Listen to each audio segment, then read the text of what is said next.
What's going on, everybody? We are here live with Garrett from Born2BeRad, and I am stoked to finally have this. I feel like I've been trying to get this done for months on end, and I'm just finally here talking in person, kind of with you, and I'm just grateful. So, Garrett, how we doing? Glad you're here. Hey man, doing good, man. Thank you again for having me on. Again, like you said, like we've been chatting here and there, trying to kind of make this work.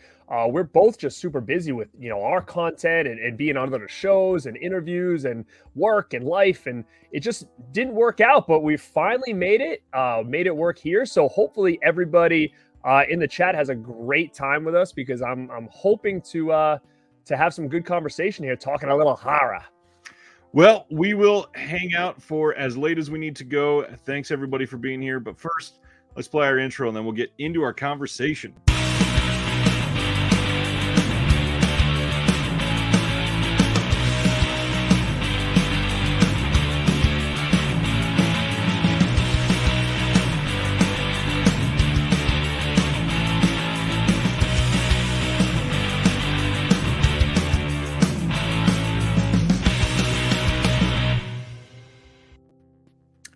All right. So, first, before we get into it, everybody should be subscribed to Garrett already. But if you're not, links for everything are in the description below. He's got a great Instagram, great channel. Please go follow him. The only way that we get these other people interested in physical media and movies in general is to grow a great community, and Garrett's certainly part of it.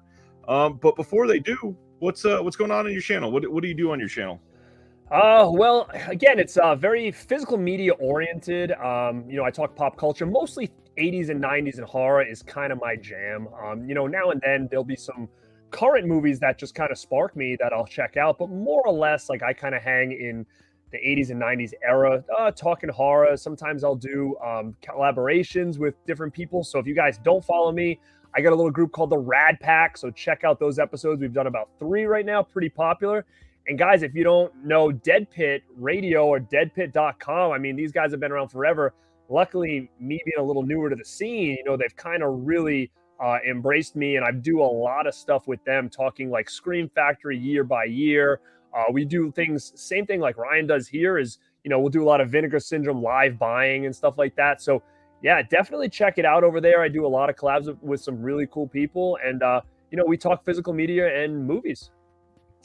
We kind of decided that the converging interest that Garrett and I both have is horror, obviously. And for me, I think one of the main reasons I like horror is because there is always a genre of horror that can rope you in, no matter how you're feeling, whether it be something that you really want, to feel like super claustrophobic for the night, whether you want to be, found footage, you want something foreign, you want something, that feels like a home-cooked meal, like something that you've known for decades.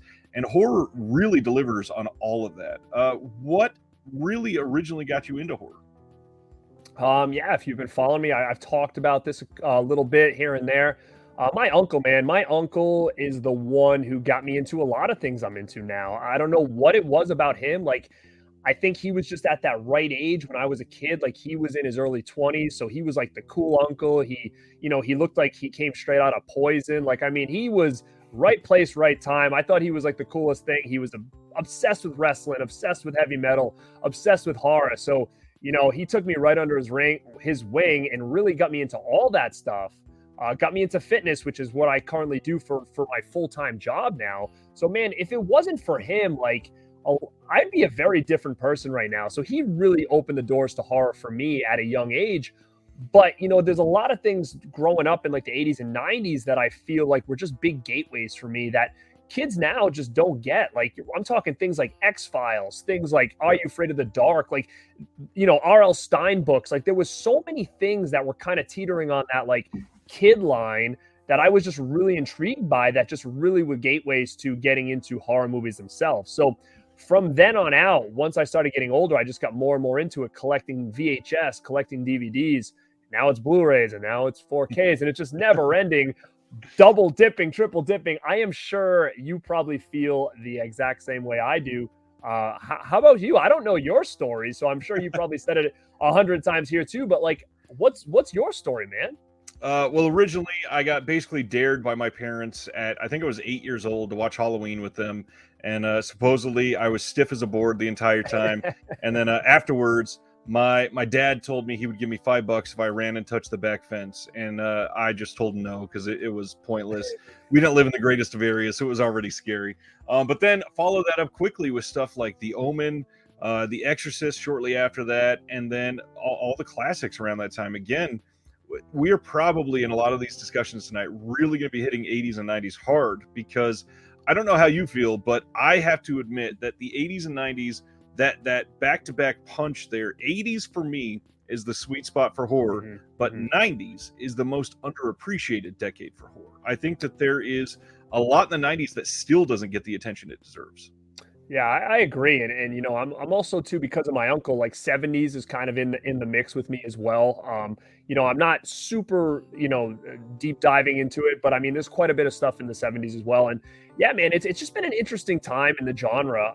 I have to say, and I'll admit it right now, is I'm very hesitant about a lot of current stuff. It's almost like I always find myself reverting back to like what I know, right? If someone's like, "Oh, this movie's great, it's coming out, you should check it out," and I'll watch, and I may watch the trailer, and if I do, a lot of times I'm like, I don't know, I'll see it eventually or whatever. But and sometimes I feel like I might be missing a lot of new, current, great stuff out there. But you know, like for instance, I saw X, I loved it, right? Like that was one of my favorite movies, probably of the year. But I always feel like there was a period of time where I was always disappointed with modern horror. So a lot of times I don't see a lot of current stuff. Like people always say, "Did you see this? It's on Shudder." Like, no, I haven't.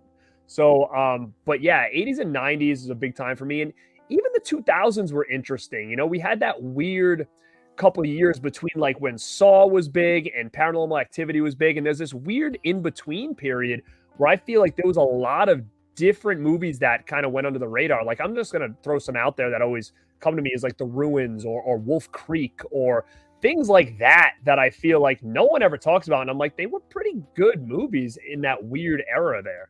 Did you happen to see this comment, or was that just out of No, out of your back pocket? no, why? Did you talk about The Ruins a lot?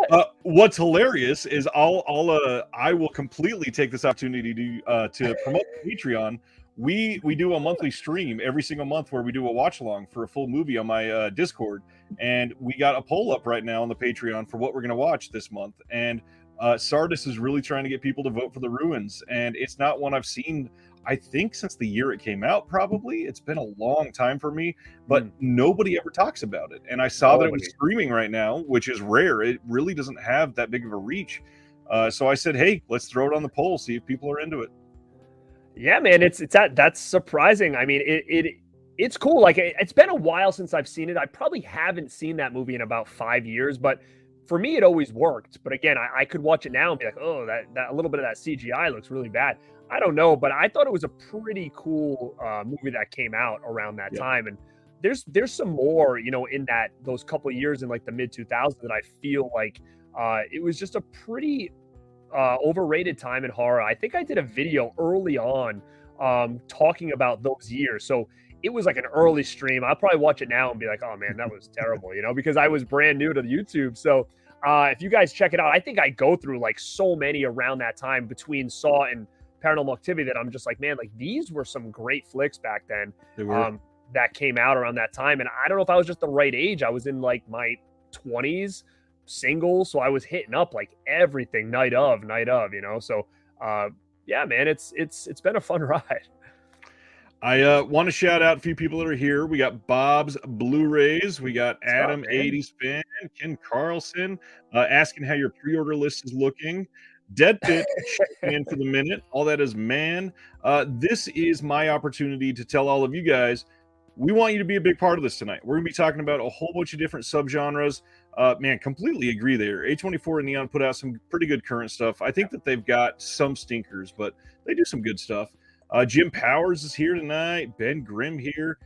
What we are going to do tonight is we're going to spend a few minutes talking about a certain subgenre, basically like what that subgenre what we view that as needing to have to classify it for that subgenre, and then some titles from it, whether it be stuff we love, stuff we think you should probably pass, stuff that's overrated, stuff that got us, feeling super nostalgic, stuff that we grew up on. And all of these subgenres of horror, I think, are what can really drive people to the cult side of things. And when we were messaging previously, one of the things that we grabbed onto is the idea of exploitation. And exploitation and horror have always been hand in hand. And I kind of view it as for this reason, because for exploitation, you can have an offshoot for everything. I mean, there's nunsploitation, you got hagsploitation, you got hicksploitation, you've got blaxploitation, and there's 924 others that you can find that all they're doing is taking one current popular trend and basically beating it to death. But a lot of them are amazing. And exploitation isn't always horror, but when those two match, man, there's some great films in exploitation. Mm-hmm. Agreed. I am taking a look at horror tonight, and one of the things that we're going to talk about first is probably the most common one. Let's start with the idea of slashers.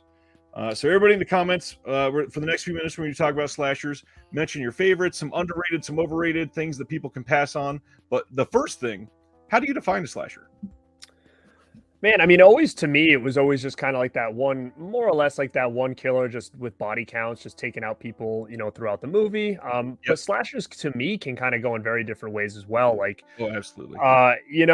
The big ones in my eyes are going to be the ones everybody knows. I mean, like you said, you grew up with Halloweens, you grew up with Friday the 13th. Those are the big ones. Other ones I'm always intrigued by is I'm big on anything camp related. So like if we're gonna look at Sleepaway Camp as slasher, like I'm big on that. Burning, like these are all, for some reason I was always drawn to that camp element, and slashers always does us right when it comes to stuff like that. But that the body count thing is mostly what I would preface the slasher genre as, however it may fall. I apologize in advance, but there's probably going to be some spoilers in some of this discussion tonight. So one of the things I want to throw out there is I agree with what you said. There has to be a body count. One of the things I've always said is for this, there has to be a human killer.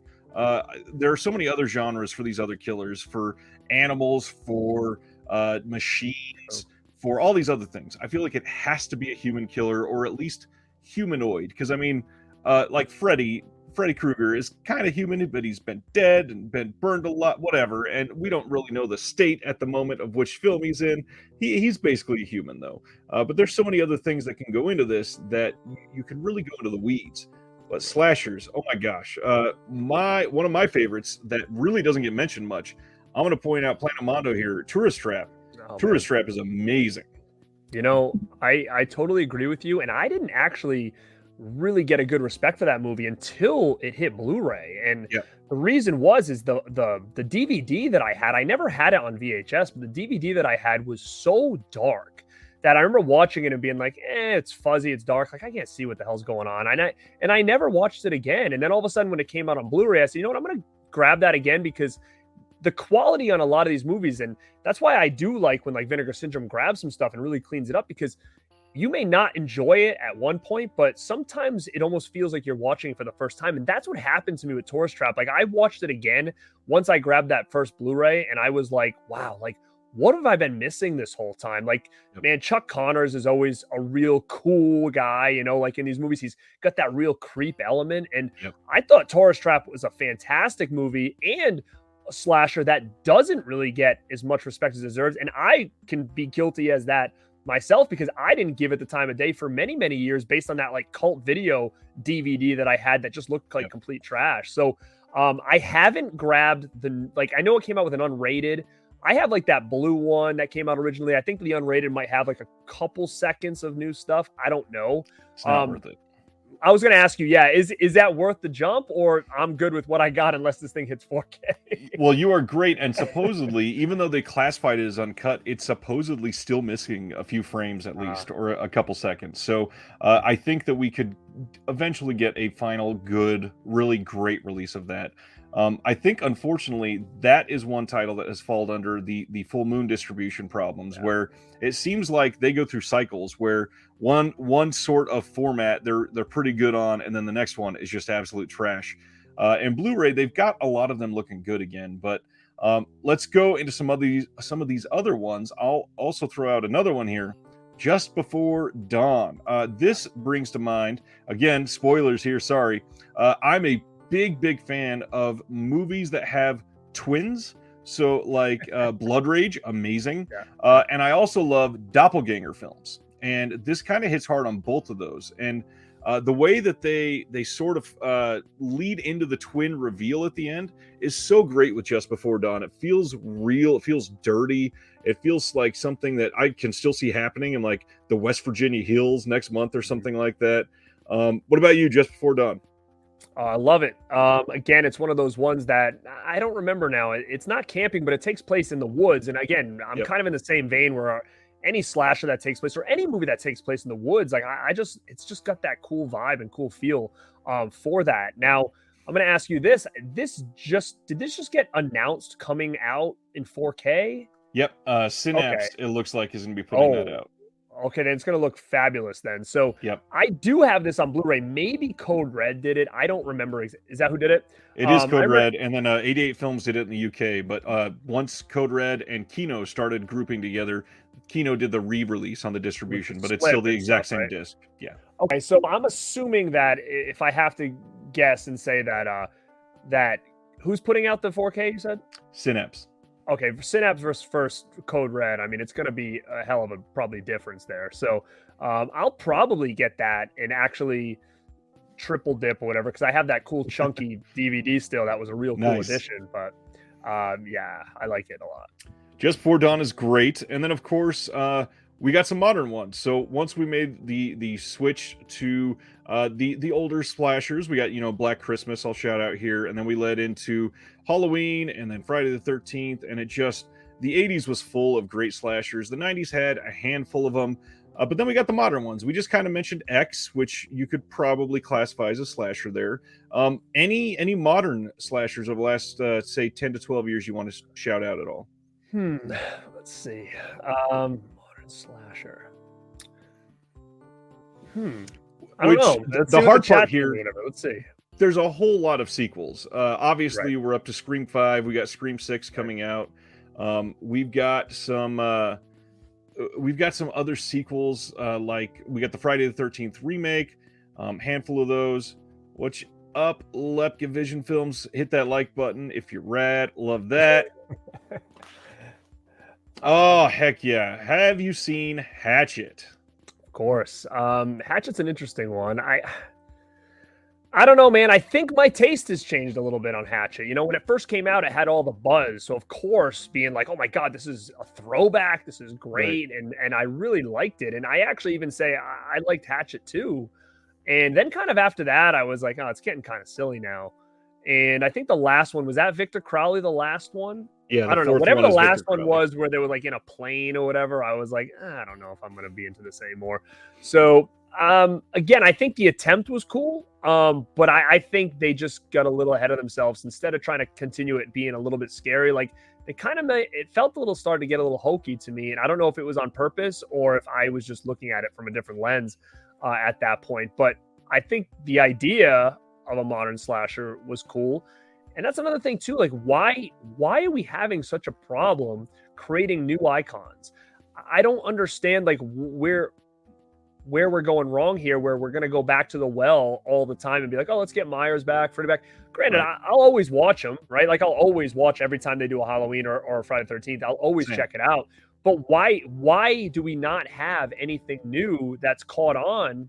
Since probably, I'm going to say maybe Sam and Trick or Treat might be the last big one that you could say is turned pretty iconic, or maybe Pennywise, I guess, because you're seeing stuff like that at stores. But it's interesting, the slasher genre, because there's an opportunity there. It's almost like slasher doesn't really have to be that fancy. It's just put everybody in an environment, have a cool killer, and just have them go at it. Right.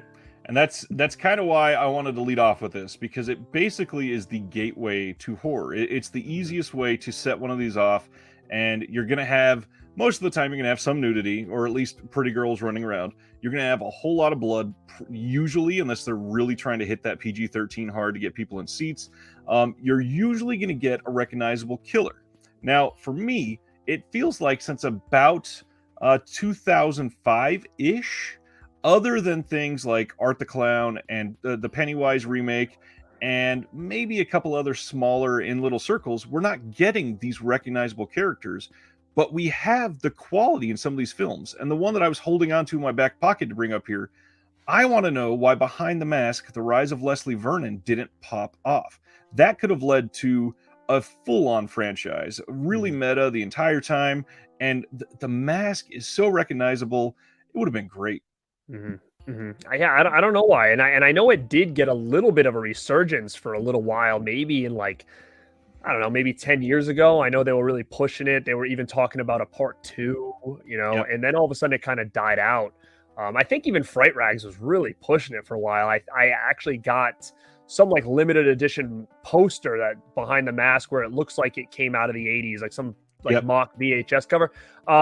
So they were really trying to get that thing over again. And for some reason, I don't know. I don't know why it hasn't caught on again.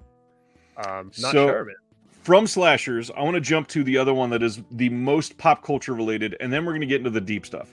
So the next one that seems to really pop off for a lot of people in the mainstream is horror comedies. Now, these are difficult because they're either classic, amazing, or they are some of the just most absolute dog shit movies out there.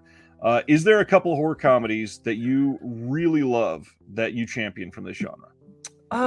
Horror comedy is interesting to me because I don't know where I would categorize a lot of these. Like, in my opinion, I'm like, I don't like horror movies that is like straight comedy with a little bit of horror. Like, I like horror comedy in the sense where it's horror, but there's taps of comedy in it. Like, for instance, one of my all-time favorite movies is Fright Night, and I can say, hey, there's a little bit of horror comedy element to that. Right. Same thing with Night of the Creeps is another one that I absolutely love. That I'm like, you know what, it's got comedy elements in there, but I still consider it horror, right? So, things like that I think are a huge love of mine. But it's really going to be like, where do these fall? And what about you? What are some of yours that you would consider horror comedy?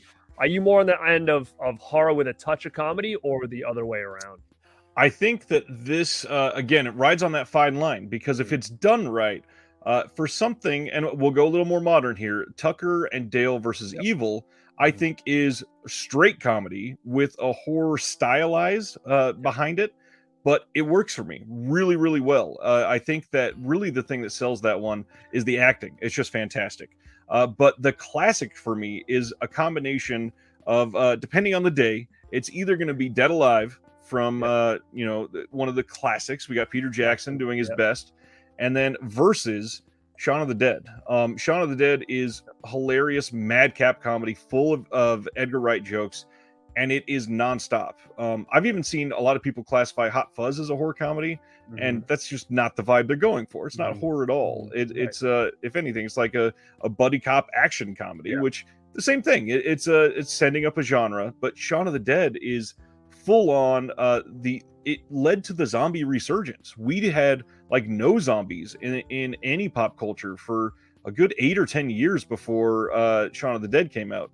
And it came out and took everything by storm. And since then, we've got 28 Days Later. We've got all of these, George A. Romero came out and made a few more after that. We've got The Walking Dead exploded. And now, of course, everybody's zombied out. And I get that. But there's got to be some respect placed on Shaun of the Dead's name there. Yeah, I agree on both of those. I remember when Shaun of the Dead, I can remember sitting at a computer at my friend's house, and I think Shaun of the Dead trailer was just dropped or something. Like, this was like, yeah, man, it doesn't seem that long ago for whatever reason, but it's just like the internet was so different just back then. Like, in my head, I'm like, Shaun of the Dead came out like what? Like, if I had to guess, 15 years ago, but it's got to be more now, right? It's got to be 18 or 19. I can't remember if it was like 2003, 2004, somewhere around there.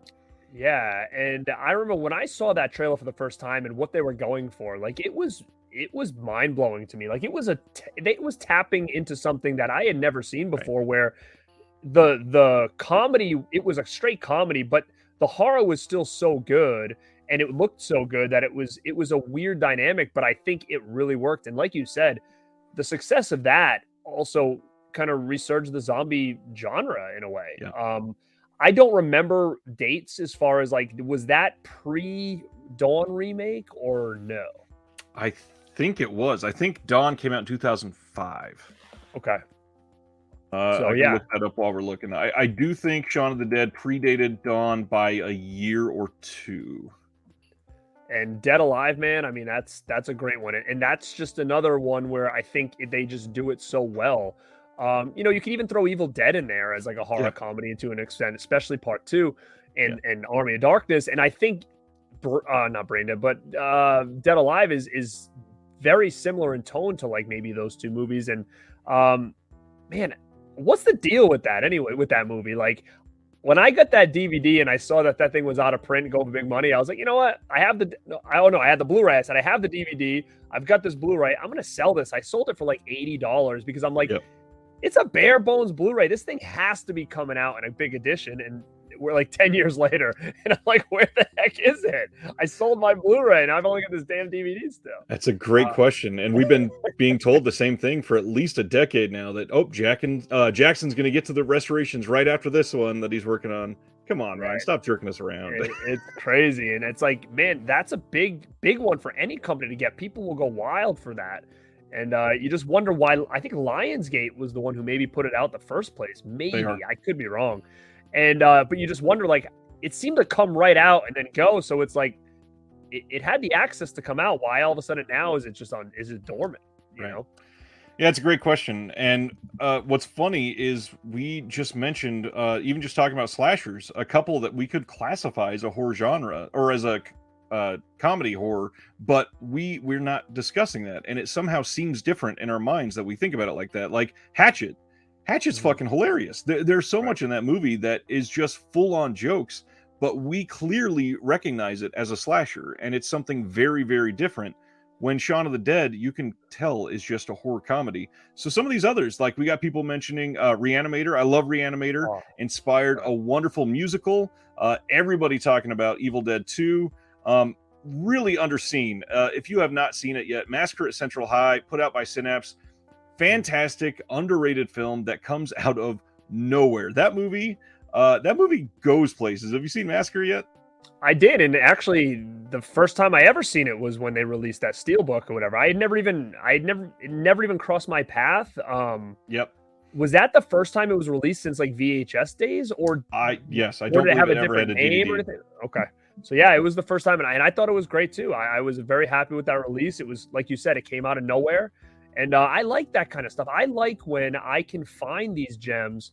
Or like I said, with a tourist trap where I had this gem, but I didn't realize it was even a gem until I got it. Like, case in point, like I have so much more respect for Phantom of the Mall, Eric's Revenge than I ever did before. And I like champion that movie all the time now because the treat, like they sold me on that treatment. Like I've had that DVD sitting in my collection forever, probably watched it once or twice though. I was like, decent. But when they released this thing and all of a sudden there's like multiple cuts on it and stuff, and I'm like, man, like this is a real cool movie, and I'm so happy that they took this no-name movie and gave it this treatment. And I hope Arrow does more of that, where they're kind of doing like the Vinegar Syndrome, and they're like, hey, we're gonna put a big box and we're gonna hype this up and give it some nice artwork and hopefully give it a new life. And I think with something like that, it worked because that sold out pretty quick, and I think they had to really restock. So I would love to see more things like that get that kind of treatment and just give it a new life, especially from someone like Arrow.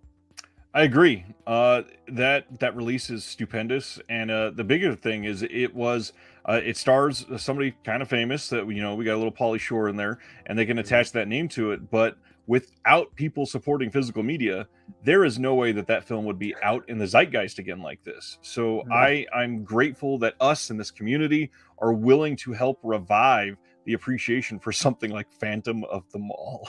Oh yeah. I really do. It's like I think I put that as my favorite release of that year. Maybe it was last year, 2021. Yep. I mean, it's just everybody's like, really? That's your favorite? I'm like, it was just so. It just came out of nowhere, and it just was just done so well and presented so well that I just fell in love with this movie way more than I ever thought I would ever. So, I would love to see more of that stuff, and I guess we could probably put that in the slasher category. I guess. Sort of, yeah. So, I mean, it is human, and there's there is some death. So yeah. Yeah. Let's go. I was going to go into zombie and vampire type of films, but I kind of left those out because those get talked about a lot. But some of these other ones, so I'm going to jump into one that really doesn't get talked about enough. But this year, it kind of had a little resurgence because the Maestro came back. Let's talk about some body horror. What are some great body horror films for you? I mean, the first ones that come to my head is obviously I'm thinking Hellraiser. You know, that's the one everybody knows. Yep. You know, Cronenberg stuff. I mean, I'm a big fan of Society. I think that's a real cool movie. And again, I just like the aesthetics of it. Like I like the Beverly Hills, you know, 80s, 90s esque. You know, I Preppy like clothes. that whole thing. Yeah, like what's the word I was looking for? Like the yuppies or whatever. Like I Yep. just like that whole thing. And it kind of hits you out of left field towards the end there, and I just really appreciate that. I mean, would you consider Brood? I mean, I'm a big Brood fan from Cronenberg. You know, all of his stuff, Videodrome and stuff like that. Like that's what I think of. From Beyond is another one I guess I could maybe say. Love that movie. I mean, if you're a Reanimator fan, like From Beyond is like it's like its sister basically, and it's definitely one I would check out if you guys haven't. But those are the ones that come to my head right off the bat. Yeah, obviously we got Cronenberg. We got to mention The Fly. That is probably the benchmark that everybody's trying to reach again. The only other Cronenberg that I would really say has to be mentioned is Videodrome. There are certain shots that they pull off in that film that should not exist in life, and yet we can see, we can see a video cassette being shoved into somebody's stomach and a gun being part of somebody's hand. But something that I've mentioned on this channel quite a few times that I've always lumped in with body horror is Rory brought up street trash. And one of my favorites, I always call them either melt movies or goopy movies. And street trash is a perfect example. And we've been talking about Vinegar Syndrome. They put out Body Melt, and that one, hilarious, really well done. And the way that we can see directors get weird with practical effects for melt movies and body horror in general, it is such a liberating experience to sit down with the film you've never seen before and get blown away by how are we seeing that right now? How is that even possible to be on the screen? Mm-hmm. It's true. I think, you know, Cronenberg does it so well. And like you said, there's these other subgenres, and we kind of mentioned this when we were chatting a little bit, that you're not sure where to categorize them, what to call them. You're talking about things like Body Melt and stuff. Then that brings in my head, like, okay, what about like Head and Lauder and all that stuff, and all his stuff like Brain Damage, and where does Basket Case fit in? Like these are all different ones. Frankenhooker, like where does that fit in? But those are all like favorites of mine. Yeah. You know, that I guess maybe some of them can sneak into this category, I guess. But yeah, it's an interesting concept. And like you said, I have not seen the new Cronenberg movie. I don't know if you have or if you recommend it or not, but what did you think of it? I saw it in a movie theater in Hollywood when I went to California this year, and I have to be honest, I was exhausted. It was a really busy week, and I full on fell asleep. And I've never fallen asleep in a Cronenberg film, and I need to watch it again. I will say that, but on first watch, what I saw of it, which is most of it, I did not enjoy it. It felt like to me he had a handful of good ideas to make body horror, and said, what kind of story can I put around it? And I just don't think it held up to what he envisioned with that body horror elements. I think that the acting was pretty good. I think that Kristen Stewart was underutilized, but Cronenberg, he still has it. And I really wish he had a good script and could kill it once again, because it really showed that he still got that magic touch. Interesting. Yeah, I've kind of heard from both ends. I've heard a lot of people that didn't like it. A couple people said it was great. So yeah, that's why I kind of haven't checked it. I haven't even watched the trailer, so I don't even know what it's about. Wow. At all. So I'm very big on, like, if there's movies I'm interested in, I'll more or less go in blind. So I don't really have a good opinion on a lot of things, because I try not to watch the trailer unless like someone says you got to check this trailer out. Right. I never seen this one that you just pulled up. Really? Tetsuo the Iron Man. I actually just watched this one again recently. Finally, out of that Shinya Tsukamoto box set from Arrow. I can't remember. I watched something god awful, like super mainstream. It wasn't even horror.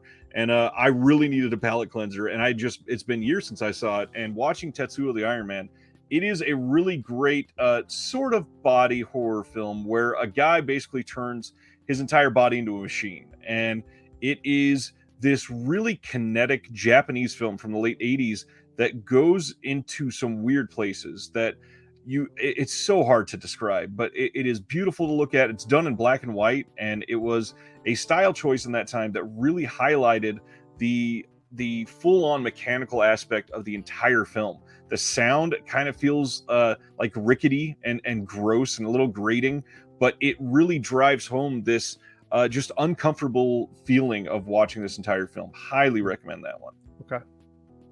Very cool. Let's see. We've got some others on here. Microwave Massacre. Wanted to highlight, there was a comment here. Every Cronenberg movie, Titan, The Thing, Martyrs, and Contracted. I enjoyed Contracted quite a bit, but I will say at the end you throw in Teeth. I really don't love Teeth. Have you seen Teeth? Teeth, yeah. It's I mean, again, would you consider that a serious movie, or would you throw that in a horror? I mean, I forget. Like, is it horror comedy or no? I happened to rewatch this one again about 6 or 7 months ago. I don't think it was much of a comedy. I think that and this is maybe a dividing line that you could bring up, because a lot of these people, they made some of these movies with the idea of camp. And for people that just say this horror movie is campy because it's a low budget film, that is not at all what camp means. Camp is genuinely made where these people are trying earnestly to make a film that has this this kind of like underground feeling as you watch it, that leads to this almost funny aspect while watching it. And with Teeth, yeah, it's definitely campy. It's got that idea of tongue-in-cheek humor that is not delivered as humor, but as you're watching it, you're like, what the fuck? That's obviously a joke. Yeah. And I mean, it's got a couple decent scenes, but I feel like that movie was just scared to just step over the line that they needed to be great. Mm-hmm.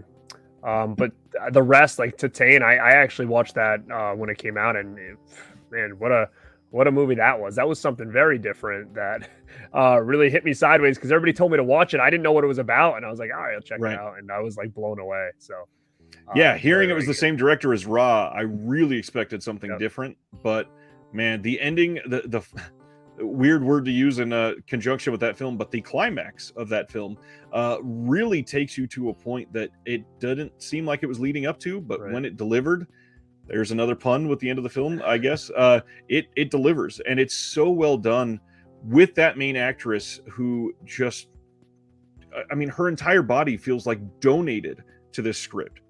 Mm-hmm. Ooh, Slither. That's a good one too. I like Slither. Think that's kind of underrated. I actually thought it was a lot better the second time around I watched it. I remember watching it, I think, on DVD for the first time and being like, it was okay. And then I watched it again when it hit Blu-ray, and I was like, man, this is actually a really good movie. So I'm cool with Slither. And I see someone, I don't know if he's talking about the movie down there, but I freaking love that movie. That movie's great. Underrated. No one talks about it. Me and Deadpit always talk about it because it's one of those things. He goes, what did people go up to it? Like, you know, when it came out in the theaters, they're like, I want to see, like, what did you say? What did you say? You know, but 4 tickets. 4 tickets. You know, I don't know. What would you consider that? Would that be like animal? Would that be body horror? Like, I guess it's pretty body horror, I guess, right? Yeah, it's got a couple scenes that I would certainly say lie heavily in body horror.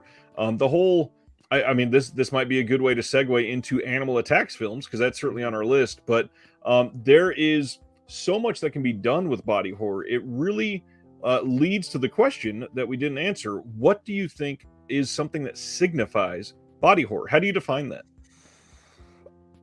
Again, I think when I think of it, I think of just things that have to do with a person and just like the grotesqueness of it. Like, for instance, it could be cutting someone open. It could be things like, you know, maybe that we see in Hellraiser. But I think bringing in like things like you said, like body melt movies, like that to me all kind of works in the same vein. Like I said with Brood, like there's scenes in that are going on with people's bodies that were just like, you're just like, oh, like this is craziness, you know? And that kind of, for me, is what kind of fits in. But again, you could also take any one of those movies and say, well, it kind of is like one of these type of movies too. Sure. But I guess I just categorize it kind of in like that grotesque type thing, which has to do with either a person or a thing or anything like that. So for body horror, I've always looked at it with the one word of unnatural. So obviously you can put something like Saw, and the horror of the body can be horrifying, and I get that. There's a lot of blood, there's slices, there's everything. But when you look at it, it kind of makes sense with what they went through. Sure. Mhm. But when you watch something like one that should be highlighted here because it's one of my favorites from the last 20 years, Splinter. So Mhm. Splinter has so many scenes that make the body act in unnatural ways that you've never, ever dreamed of seeing in your life. You've got wrist breaking and then still supporting all of the weight, and you've got, actual splinters driving through people's fingernails. You've got all of this going on as this couple is trapped in a gas station, and it is so unnatural that it has to be body horror. It's so crazy. Mhm. Splinter, have you seen that one? Yeah, like when you said, I was trying to think, does it have to do with like a black like gel or something? I remember the gas station scene, Yeah. but what's the entity or object that they're it's getting them? I remember it. If I remember right, in the beginning, this couple is driving and somebody escaped from prison and he holds this couple hostage, and they just driven by something that says like nuclear testing facility or something like that. Okay, And they just happen to show this little black blob coming down to this gas station, and it kills the people that work there. And now these three people, the guy that's holding them hostage and the couple, are stuck, and they have to do something to get away from it. But this little splinter demon corpse entity is trying to stop them, and that movie's intense. It's a very good movie, and like I said, I remembered it, but it's one I probably should go back and check out. I think, pretty sure I have it on Blu-ray. Maybe Magnet put it out or something like that, but it was Magnet. So I definitely remember. But a lot of movies that came out around that time, like for me, I may have watched once, and I'm kind of confusing them. But yeah, I definitely remembered there was like that black blob type thing. So Splinter, I thought was great. If it wasn't, I probably wouldn't have hung on to it. But I think it's definitely one I got to go back and check out. And I saw someone else post in here, Tusk, which I guess you would definitely consider in that same vein. And that's another one where it's wild, man. Like it's one of those movies that you're like, who do I ever show this to? Like I don't even know. Is it like would they think it was cool, or would they be like, dude, you're just freaking weird? You got to know him very well to show him Tusk. That's for sure. But yeah, that was an interesting one for sure. I saw Tusk in theaters with my wife, and oh man, that amazing. That's so funny. So we brought up Animals Attacks, and this one is great because it kind of defines itself, and we don't really need to dive into too much for that. The only thing I would say is, if you're going to classify it as Animal Attacks, it's got to be a real animal. We're not talking about like dragons or unicorns or aliens or anything supernatural. It's got to be an actual animal. And obviously the first one we're going to go to is Jaws. It set the scene for everything. What sort of Animal Attacks films are the ones that you go to first? Yeah, I actually like animal attack movies. If you guys have been following me, I don't like animal killing movies, like in the sense of like, I'm not a Cannibal Holocaust guy. This Friday, Dead Pit is forcing me to watch Ebola Syndrome. I don't know what I'm getting into with that thing. I have no idea. It just never seemed like something I would like. So it's going to be probably a hard watch for me. But animal attack movies I've always liked. Jaws specifically is the one that got me into it. And, you have things like Alligator. If you take a look back here, I mean, this is a little bit of an obscure one, but Monkey Shines, I would say, is a favorite of mine that not many people maybe people think it's stupid, but that's just one of those images that has been embedded in my brain since I was a kid in the video store. Seeing that monkey on there, and I'm like, what is this about? And I love that movie, so I'll definitely talk about that one. I actually really enjoyed the Piranha remake a lot. I saw that in the theater, and I was like, wow, like they did this right. Like the effects were so good in that movie, I thought. And one of the movies that really was a gateway for me was Birds, Alfred Hitchcock. I saw that at a young age, and I was obsessed with it. And that was another gateway horror movie for me way back in the day. So I'll throw that in the mix as well as one of my favorites. Another gateway that I think would go right in with those couple that a lot of people around our age probably saw very young is Arachnophobia. That is a very, very fun movie. Obviously, you got Goodman in it, just absolutely killing his role. I can't just stop thinking about the fact that you have to watch Ebola Syndrome this week. I will say it is Ebola Syndrome is kind of a kitchen sink film. It's got a very, very large number of like tones in it. There are a couple animal cruelty scenes, but the movie itself is honestly really good. Oh Really good. boy. So what happened was they kept busting me about watching it, and the chat was always like, "You got to buy it on those Vinegar Syndrome lives." I'm like, "I'm not doing it."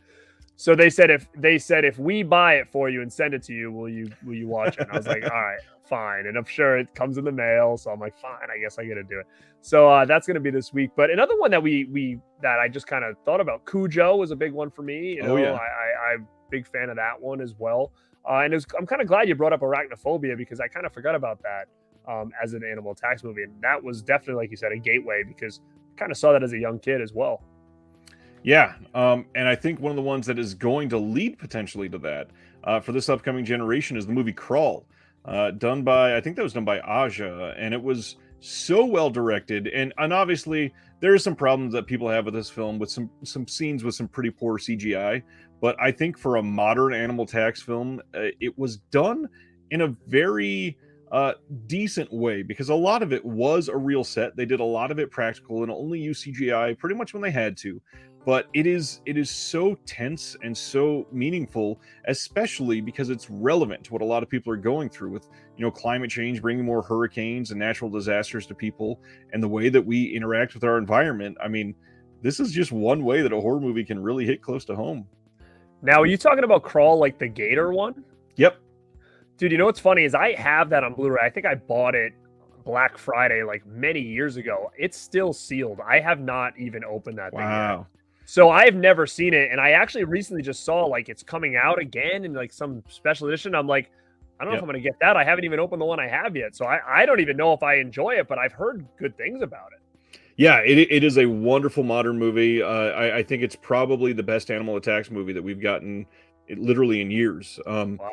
Okay. I can't praise it enough. It is coming in 4K, so it will be an upgrade if you get that one. But like I said, the CGI does have some really spotty scenes, but it's a good movie. It's fairly believable, except for a couple scenes where you gotta like, okay, a crocodile would it really do that? Probably not, or an alligator. But it's good. It's a nice, wholesome family story at the heart too, because it's a daughter trying to rescue her father. So it's well done. Cool, man. The last one, and somebody finally mentioned it, I wanted to bring up Razorback. Razorback for me is probably the first animal attacks film that blew my mind. Have you ever seen Razorback? I don't think I've seen it. It's did someone recently put it out? Like I can almost picture like what the cover of this thing looks like. Did it hit Blu-ray from Code Red or something? Like who put this out? I don't believe it has a US release. It was put out by Umbrella in Australia probably about 3.5 years ago. This was one of their, I think it was like their second or third Beyond Genres release as part of that line. It's really good. It is essentially about a massive wild boar in the Australian outback, and it is a very, very intense film. It is something that it feels like when it was made, but it's one of those films that you can tell the person behind it, they probably had some genuine fear behind some of the things that they were shooting, and they portray that in such a wonderful way that you can't help just be sucked into this film. Okay, great. I'm gonna definitely write that one down for sure. Now, is that anything that will get a release again, or you think it's kind of staying where it is for now? It's kind of a classic. I would not be surprised if it got a good release, and the fact that it hasn't yet, I kind of think there might be some rights questions in the US. So I do know that Orbit DVD has had that in stock for quite some time, so they do get that every so often. Awesome. All right, next one. You want to bring up one of the other ones from our list? One that you're excited to talk about, maybe? I'm trying to see what I wrote down here. We talked teen horror. That's another one where I think it can go in many different directions. Like, are we talking teen cast? Are we talking, because there's teens and slashers. Like, I don't know if Lost Boys would be considered that. Like, I'm thinking we were talking about these subgenres, and I was like, as I was starting to think about stuff, I was like, man, I'm not a huge, it's funny because I'm not a real big, vampire guy. But when I think about some of my favorite movies, I'm like, man, Lost Boys, Fright Night, Salem's Lot. I'm like, geez, these are all damn vampire movies. Near Dark. I'm like, that's kind of weird that, a lot of these movies that I hold so high are all vampire movies. But then I'm like, well, I guess maybe Lost Boys can be a teen movie, I guess, as well, if that's where we were going with that. So I wanted to make sure to definitely talk about that one because it's one of my favorites, and I think it just, again, I don't think it's the greatest masterpiece of a movie. I just think it does everything it wants to do right, and it just setting the tone and the vibe of that time frame. I just feel like it just works on all levels. So I definitely wanted to bring that one up if that would be considered in this subgenre here. Yeah, and I do think it would be, and I think that's what's so cool about horror, because we can say a movie like Lost Boys is a teen horror film. It's a vampire flick. I mean, there's some comedic scenes. You could make an argument for horror comedy. You could do so much that you want with some of these films that you could name 7 different subgenres, and that's what makes it so easy to branch out into other aspects of horror. And with teen films, that's especially true because you could be talking about, any movie where the kids are in high school, and that leads to things like Prom Night, Carrie, that leads to what I think is one of the biggest, most obvious masterpieces of the 21st century, and that is Jennifer's Body. You've got so many of these movies that just check in every single second that you're watching them, and you've got 9 different genres, and if you love any of them, you're just going to be in love with these movies. And with teen, it can deliver on those levels that we're talking about with something like a Prom Night, or you could go into the completely opposite direction and go kind of childish. And I think those are important nowadays, because when you get a new generation coming up, they have to have that easy step in. So something like your Hocus Pocus, your Beetlejuice, they revamped Are You Afraid of the Dark? And you mentioned R.L. Stein earlier. The Fear Street trilogy last year, I loved it. I don't know what you thought, but I thought it was incredible. I did too, and it was something I hope they do more of. Yep. I had a question in a stream once where people were asking me like, "Oh, what do you want to see? What kind of movies do you want to see? What do you want to see remade or whatever?" And I was like, to be honest, I don't really have an urge to see anything remade. But growing up, I always thought that a tapped potential would be like to take some of those R.L. Stein books. And I'm not talking about Goosebumps because I'm at that age where I was like a little old. Goosebumps like came out, but I was like reading more of like the R.L. Stein books, like The Snowman or like The Hitchhiker or whatever it might have been called. And I think like, and the Fair Street ones, obviously, I'm like, man, like those would be cool movies if they made like a little series, going through some of those books. And that would be something that I think, even if it's just for TV, that if Netflix maybe just does more of these things and they can do their own little thing, but I get afraid that it's going to end up being like what Goosebumps was, where I probably would have just rather had Goosebumps pick one story, elaborate on it a little bit more, make it a little darker, and then go from there. So yeah, man, big fan of R.L. Stein stuff. And I thought Fear Street was really good. I love the Fear Street stuff. I was a little, I think I'm just a few years younger than you, and I was perfectly placed in age for the Goosebumps series coming out. And I think that we've kind of lost that type of pop culture because people are never going to understand. Like, Goosebumps was not just a moment. It was not something that, flew under the radar. A handful of people that liked horror fell in love with it, and it was gone. Like, people lined up for these, like Harry Potter releases. Goosebumps was massive, and I don't see that ever happening again like that. And without those, I really think it takes things like Fear Street to get people locked in. It takes things like, maybe It Chapter 1 that is a little more adult, but it gets those teenagers in there and they watch it and go, damn, if I like this, somebody's saying I might like the original, or I might like, this slasher from 2005 or something like that. And it leads through so many other avenues that just goes wild.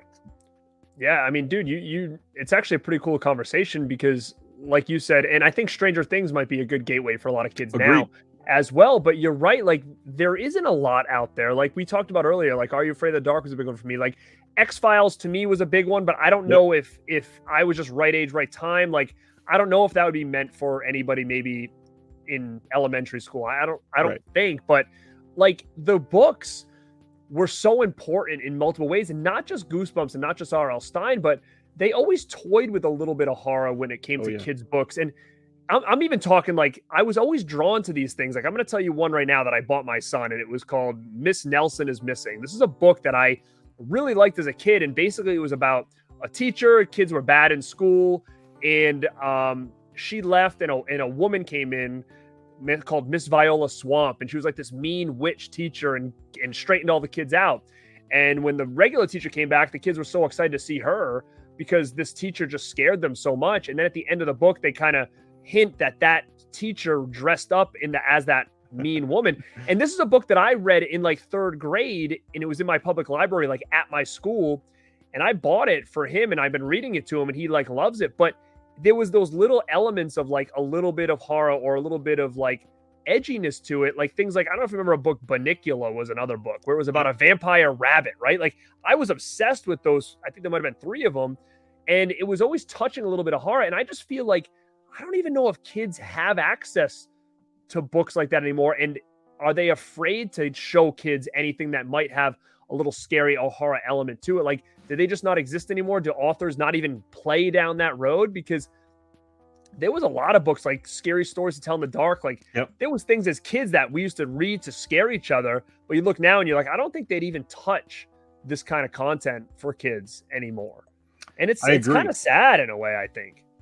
And I think one of the issues that we have primarily is, and this is going to this weird philosophical conversation now, but hey, why not go down the road? Right. It seems like society as a whole is just not reading as much as they used to, period. Everybody's online, they're on electronic devices, which obviously a lot of novels are on those devices, but I don't know many people that are seeking out, going to their iPhone to go open up iBooks to read a Goosebumps book or anything like that. I think that we have all of these ways that people got into it, and you just don't see people running for that anymore like they used to. And I mean, you mentioned the ones that were slightly older, like the X-Files. When it came to reading, I think one of the things that we perhaps had the literary version of the X-Files there was what was just over Goosebumps and Fear Street. And there were so many popular like murder mystery ones from back then. Right. You've got so many people that read Agatha Christie that led to Mary Shelley and the original Frankenstein and all of those classics. And a murder mystery is literally just a slasher or a giallo, basically. And we go down these paths to find this, intriguing ending where you put all of your clues together at the end to go, fuck, how did I not know that on page 27? And Exactly. I do the same thing with the Fulci film from 1978. I mean, it's beautiful how much these interests can really tie into each other. Now, did you find that when you were young that you kind of led into interest in these little things and not really understood why it intrigued you? Or because, again, like you said, we grew up around the same time, and I always just kind of found myself luring towards like these somewhat horror type elements in either kids books or TV shows or whatever. It was just something that always intrigued me, and I can't even tell you why. Now, did you find that was something that drew you in, or did you just kind of come across horror just like you said with just your parents saying, hey, check this out? I mean, with the Halloween, sure, and a long story that a lot of people on the channel have heard, so I won't go too deep into it, but I repressed a lot of my memories from around that time, so I may be misremembering some of this, but a lot of it just led into, I wanted a book or a film or any sort of medium that I was diving into to really give me just any sort of real feeling, something that I can escape with. And around that time, one of the big ones that we can go back into these horror films with, Jurassic Park was a freaking phenomenon. Michael Crichton was a massive writer at the time. That book was amazing. I read the book before I saw the film. The film came out and I was an immediate fan. And that sort of thing is such a perfect gateway in the early 90s that I just hope that sort of thing is still hitting people, because I can't think the only thing that I've really been able to say pop culture wise a novel has reached maybe the same status it recently is I think it's called Clown in a Cornfield. There's a modern book that so many people have read, but even that, it's not selling 10 million copies like a book would in the 80s and 90s. So how do we get there? Sharing the love for these films. That's really pretty much it. Yeah, I agree. It really is. And you know what else we had too is like we had cartoons that did, or sitcoms that did like, hey, there's a Halloween episode and we're going to try to scare you. Or, a love for mine is, man, that damn Garfield Halloween is something I still watch Yep. every single year. And as much as it's a kid movie, there's still scenes where I'm like, that's pretty damn creepy. Like when that old man's sitting in the chair Yep. or whatever, and even the ghosts that I'm like, it's just the animation. I'm like, man, like this still kind of works. And like the kids don't get that, I don't think. I mean, I haven't come across it yet where like there's a ongoing show that the kids watch and it's like, hey, on Halloween this year, we're going to do a Halloween episode on this. This is, maybe it's there. I just haven't been able to get there because like my son is like, oh, I want to watch this show. And every episode's on an app and, they give you certain things, or you go on YouTube and just pick random episodes. Like it's just a very different culture, as far as even how to get content, like you said now, than when we were kids. Yeah, I love a lot of those. I mean, the Peanuts ones were big for me, and then the obvious, which pretty much everybody under the sun has loved at some point. I got to shout out Scooby-Doo. Everything Scooby-Doo is amazing. The special films that they did, the different series, everything had at least some sort of creep factor. The Simpsons too. Thanks for bringing that up there, Gus. That's perfect. But let's dive into another genre before we talk about novels for 2 hours. That's really good. Another one kind of closely that you could associate with Animal Attacks because it's got some of the same vibes. Creature features. Now this opens to a completely different world. Obviously I just talked about Jurassic Park. I think that was my big intro to creature features. Is there one that sticks out to you as maybe one that's most important? Yeah, I mean, obviously, of course, I would say anything Universal Monsters is probably a big one for me. Again, it's going back to books. I remember library. In elementary school, they would say, "Hey, go to the library and pick something out." For whatever reason, I forget the name of them, but there was these orange hardcover books, black and white, and they would have like Creature, Dracula, even King Kong, and those were always ones I would check out. So that was my intro to those, and then obviously I wanted to see the movies. So those are always going to have a strong place in my heart. Monster Squad is always going to be a big one for me. That's going to be, and like we talked about before, Jaws was a big one. Even Jaws 2 was a big one for me. Yep. And Jurassic Park, of course. Like I remember when that came out, I think I was probably in 6th grade maybe when that came out. And it was all the rage, man. Like it was like everywhere, kids in school with the t-shirts on. Everybody was going to buy that book. Man, it was a different time, man. It was one of those, it was a blockbuster, dude. And when you saw it, and to be honest, like the CGI now, I'm like, man, like it still kind of works. Like, why are we having issues in 2020? In 1993, this thing did it right, I would fully agree there. And I think that is the perfect way to go with what I would say is the most recent creature feature that everybody's talking about. And that is Prey. So I have not seen Prey from this year yet, but we've got Predator films, and that's obviously going to lead into Alien. Alien was massive for me. I loved Sigourney Weaver in that flick, and the actual H.R. Geiger, like the feeling, the moment that you start that movie and you're just like, I feel gross already. Something about Alien, it kills you before you even dive in. And Predator, when they were more serious, it kind of had a lot of that same tone, which is why I was always excited that they were going to merge the two franchises, and then they kind of all shit. Right. But Predator, Alien, those are massive for me. Beyond that, we've got the dinosaur of it all. We've got so many different Alien films that we could talk about. But Adam just happened to bring up something I was going to bring into. All of the tiny creature features that we got, Munchies, you got Critters, you've got God, what is the other one that Gremlins is Ghoulies. That's the other one that I was trying to think of. Gremlins is a big one from around that time. Such a wonderful, wonderful couple of decades for creature features. Agree. And I if I can plug something, guys, the last Rad Pack episode we did on my channel is all about mini creature features. We run through 9 of our favorites. We talk about them, our memories with them. And so things like Ghoulies, Critters, Gremlins, like that's all stuff we chat about there. So go check it out if that's the kind of stuff you're into. But I totally agree. The Gateway stuff, big time for me, was a lot of those movies. Gremlins is especially like, man, that is one of those movies that I think it kind of fits what we were talking about before. Like this movie was basically made for kids. The trailer made it seem like it was some holiday family fun thing. And then all of a sudden kids go to see it with their parents. The parents leave like, what the hell did I just bring these kids to? And I didn't realize this, but until we did that show, is that I guess that was a big reason on why the rating system had changed to what, PG-13? Yep. They kind of built that, especially because a movie like Gremlins, where it was like, where does this fit in? Because it went in as like a PG, I guess, movie. And, there's gremlins getting killed in microwaves, getting thrown in blenders. They're running around with knives and guns, and it's scary, man, for little kids. And that was a big one for me. So creature feature like Gremlins is got to be top notch. I fully agree there. And then creature features seem to get pretty divisive. I mean, you've got things that people don't like on some ends of the spectrum, and the things they'll worship on the others. But I think the way that I want to go into this next one is with the creature feature that is another genre that people either love or hate. So I want to talk about Cloverfield and found footage. What do you think of the first Cloverfield film? I enjoy it. I enjoy the first one. I actually think that the second one was all right too. I thought they were pretty good.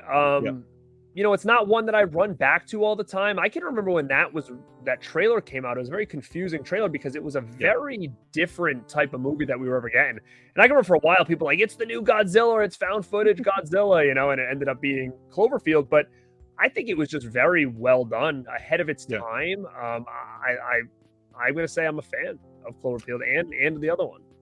I agree. Obviously, that was brilliant marketing from J.J. Abrams and everything that they've done associated with it. But found footage overall has had some massive giants and some god-awful films. Found footage really runs the gamut. And some that I really want to highlight, obviously, you can't have this conversation without talking about Blair Witch. It was another cultural phenomenon. People that are younger cannot fathom that around the time that it came out, people thought it was real for sure, because they started the viral marketing on college campgrounds or college universities, and they led to needing to show the actors from the film to prove that it was fake, just like stuff like Cannibal Holocaust and some of those other films. So it really brought in this new era of realism, and now that's led to things like Hell House LLC, which I think is one of the better found footage films.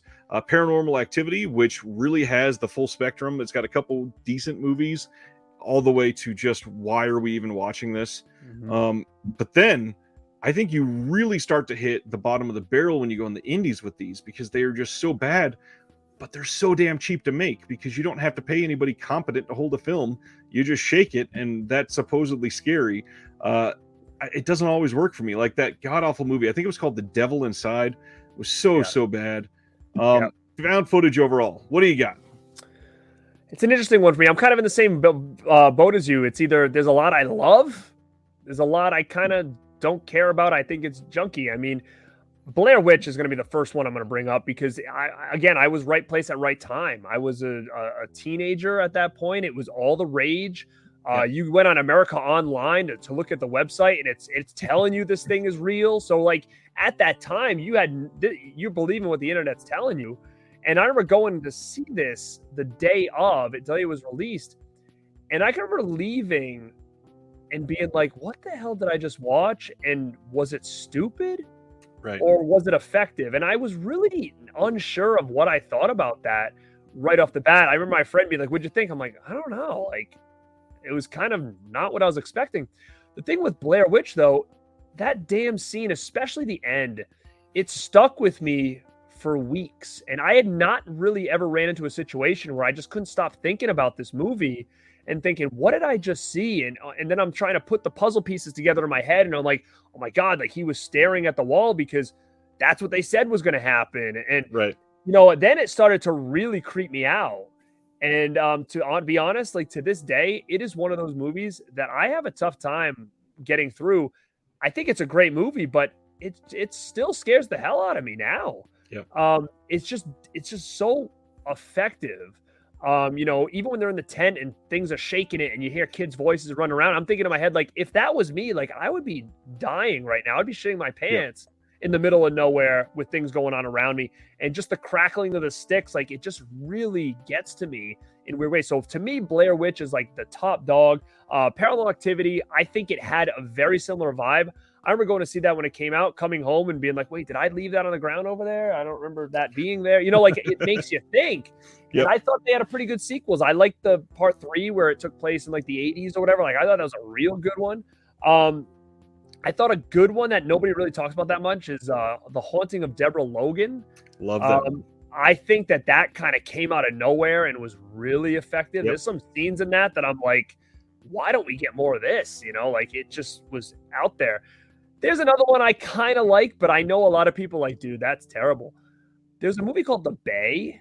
Oh, The Bay. And I know a lot of people don't like it. I kind of thought it was pretty cool. Like there was this one scene I remember where the guy opened his mouth and that thing was like in his throat, and I was like, oh. And I always thought The Bay was a pretty cool one, but it is one that I hear people put on like the shit list, to be honest with you. So I may be one of the only ones that enjoys it. But those are a couple that kind of stand out for me right off the bat. The last two for me that I wanted to highlight for found footage. This first one, I admit, the ending kind of kills it for me, and it's sad because it's really only like the last 45 seconds of the film. Everything else is pretty damn good. The Last Exorcism. About the traveling exorcist preacher who admits at the beginning of the film that he's quitting, and it's all a sham. Everything he does, he shows you how he's setting up some of these things, and inevitably, on his supposed last exorcism, this is the one that turns out to be very real, and it's filmed very well. It's got some actual like painful looking contortion that was actually done by the main character. I can't remember her name now. I think it's Ashley Bell or something like that. But that movie is great. And then the end of the movie, they make it this random pregnant taking the demon's baby, putting it in the fire thing, and it just killed the whole vibe for me. Then the other one, I got to go for some foreign ones, and this is kind of a tie for me. Obviously, neither one of us have said Wreck yet, and Wreck is a masterpiece. It is a virus film at heart that is shot in such a paralyzing and somehow also claustrophobic way because of this apartment little alley area that they're in like the foyer of an apartment. But then on top of that, it is this endless labyrinth of places you can go because it's done in an apartment complex. So I love that aspect of it. But then the other one that doesn't get talked about enough is Gonjiam, Haunted Asylum. And if you've never seen it, that movie is creepy as hell. It is usually available on Shudder, I believe. If I remember right, I think it's Japanese, but it is so well filmed, and it's one of those ones that make you go, okay, this makes sense that it was filmed in found footage. So absolutely worth it. Yeah, I never seen that. Wreck, the first one especially really hit hard, I think, when it first came out. There's some of those scenes, it's really creepy scenes. One in the chat that I just want to throw out there that I totally forgot that I actually really like is Sacrament. I thought that was a really cool found footage movie with like it's kind of that Jim Jones type story. I like that one a lot. If you guys haven't seen it, but I know somebody threw it out there in the chat, so I just wanted to give it a little bit of love. Yeah, Sacrament is pretty damn good. Let's see. Let's go to an aspect that I feel like we don't talk about enough. We've talked about a lot of modern stuff lately. How about some gothic horror? How do you feel about gothic horror? You know, it's not one that I'm really, I mean, as we start going, I might be like, oh yeah, I guess this fits in that genre, but just straight up like, and it's not one that I really say I'm really strong in, but as we go, I might find out that there is quite a bit of stuff that I do know from that. So I'll let you go and start throwing stuff out there and see if it's anything that I'm even. I think he just accidentally clicked the wrong thing. He'll be joining back up in just a second, I'm sure. Gothic horror. I love some gothic horror films, and I think that there are a lot of ways that we have that genre that really hits hard. And obviously, when you're talking about gothic horror, you're going to talk about two actors primarily. And as soon as we say gothic horror, most of you are probably saying Christopher Lee and Vincent Price. And when you're looking at the roles that they've played, it really leads into the type of films that you can classify as gothic horror. Welcome back. Hey, my bad, dude. I think I just must have pressed the button. All of a sudden, I'm like, gone. I'm like, what the heck?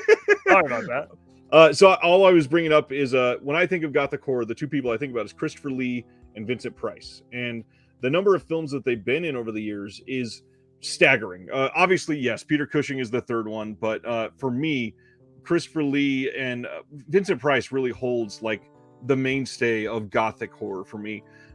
It's kind of hard just to pinpoint specific titles because each of them have been in like 150 films, and then on top of that, they've been in a few together.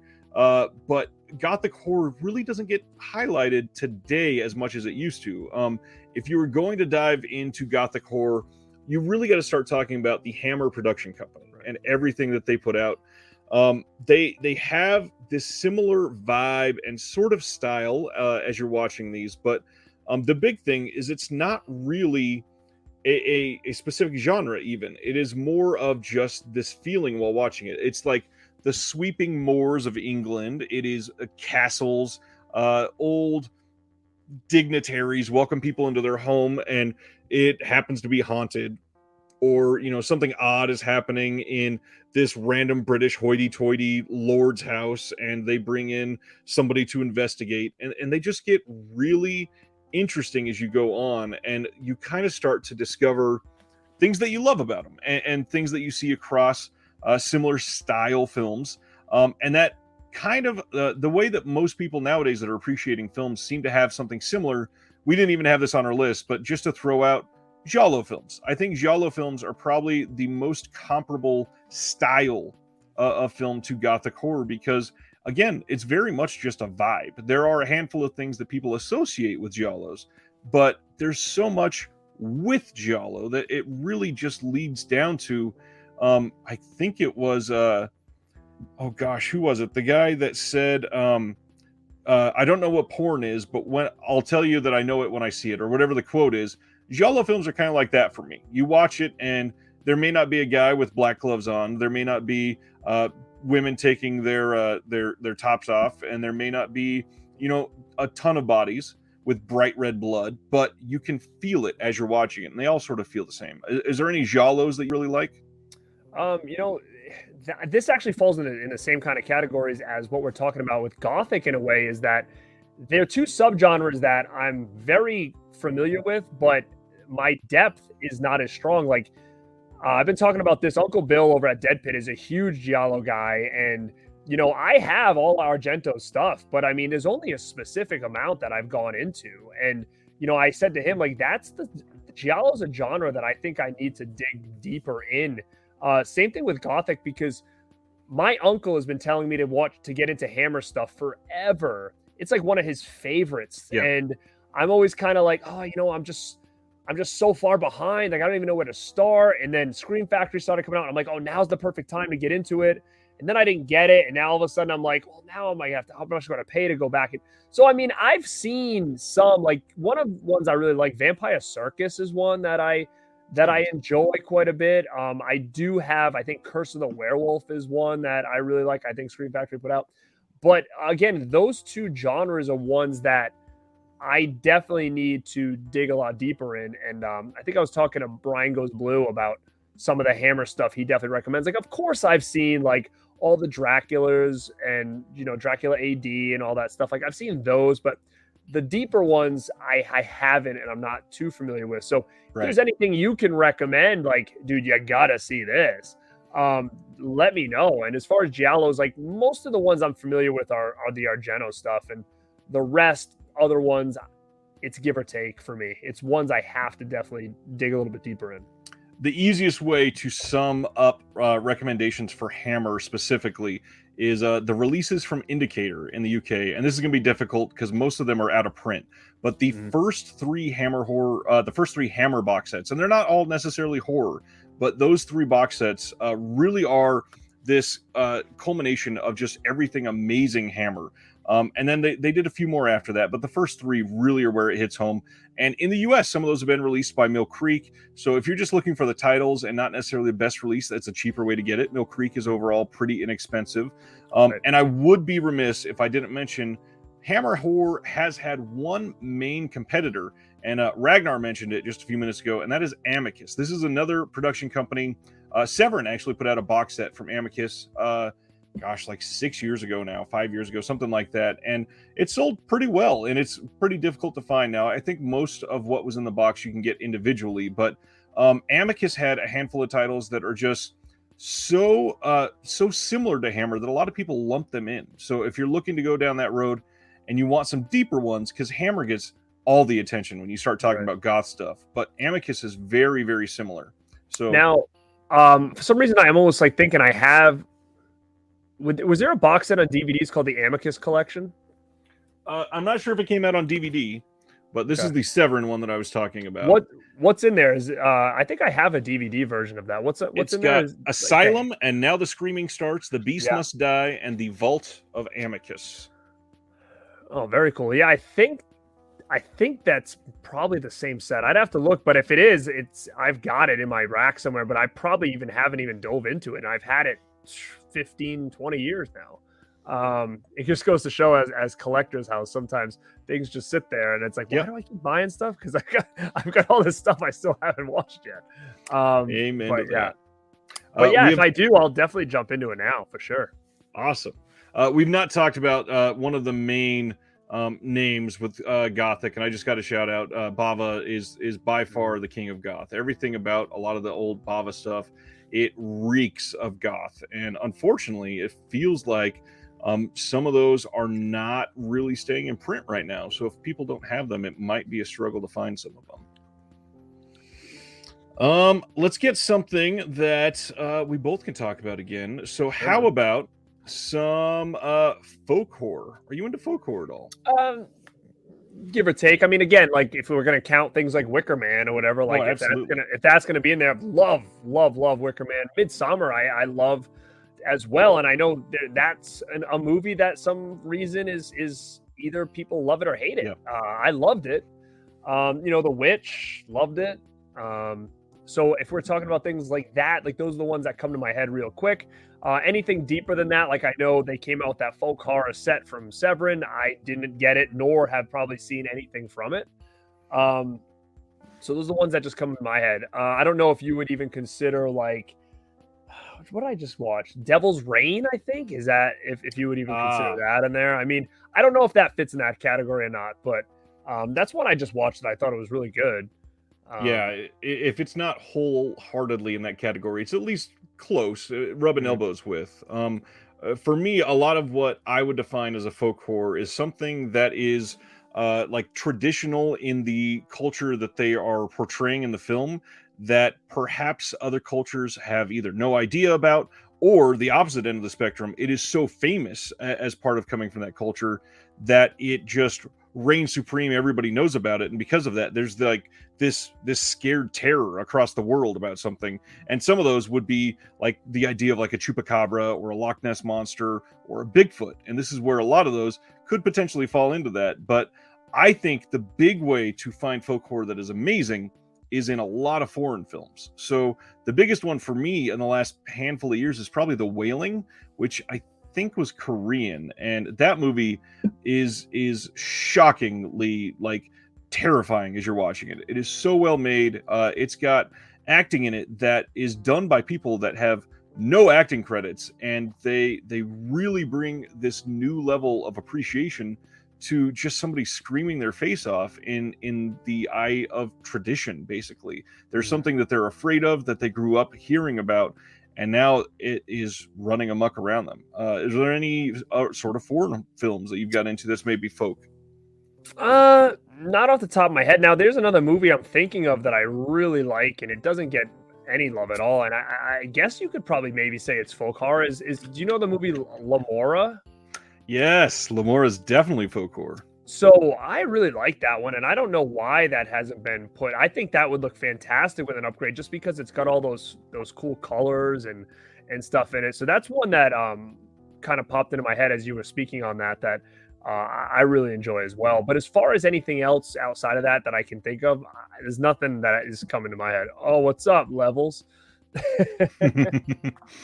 There's so many that lie in that, and there's still, although I really love a lot of foreign folk horror, that doesn't mean there's not a lot of great ones in the US. There's certainly a lot that have come out that you can really go for. And the last one, again, and as much as we love physical media, this next one doesn't have any physical media release, but that is, I believe it's only a Netflix film, US and worldwide, The Ritual. The Ritual was about the four guys traveling through like the Scotland foothills or whatever, and one of them gets hurt, and it is something that they are, slowed down by. And the big thing is the creature in that movie is astonishingly well shot. It is actually terrifying. Have you seen The Ritual yet? I have not seen it.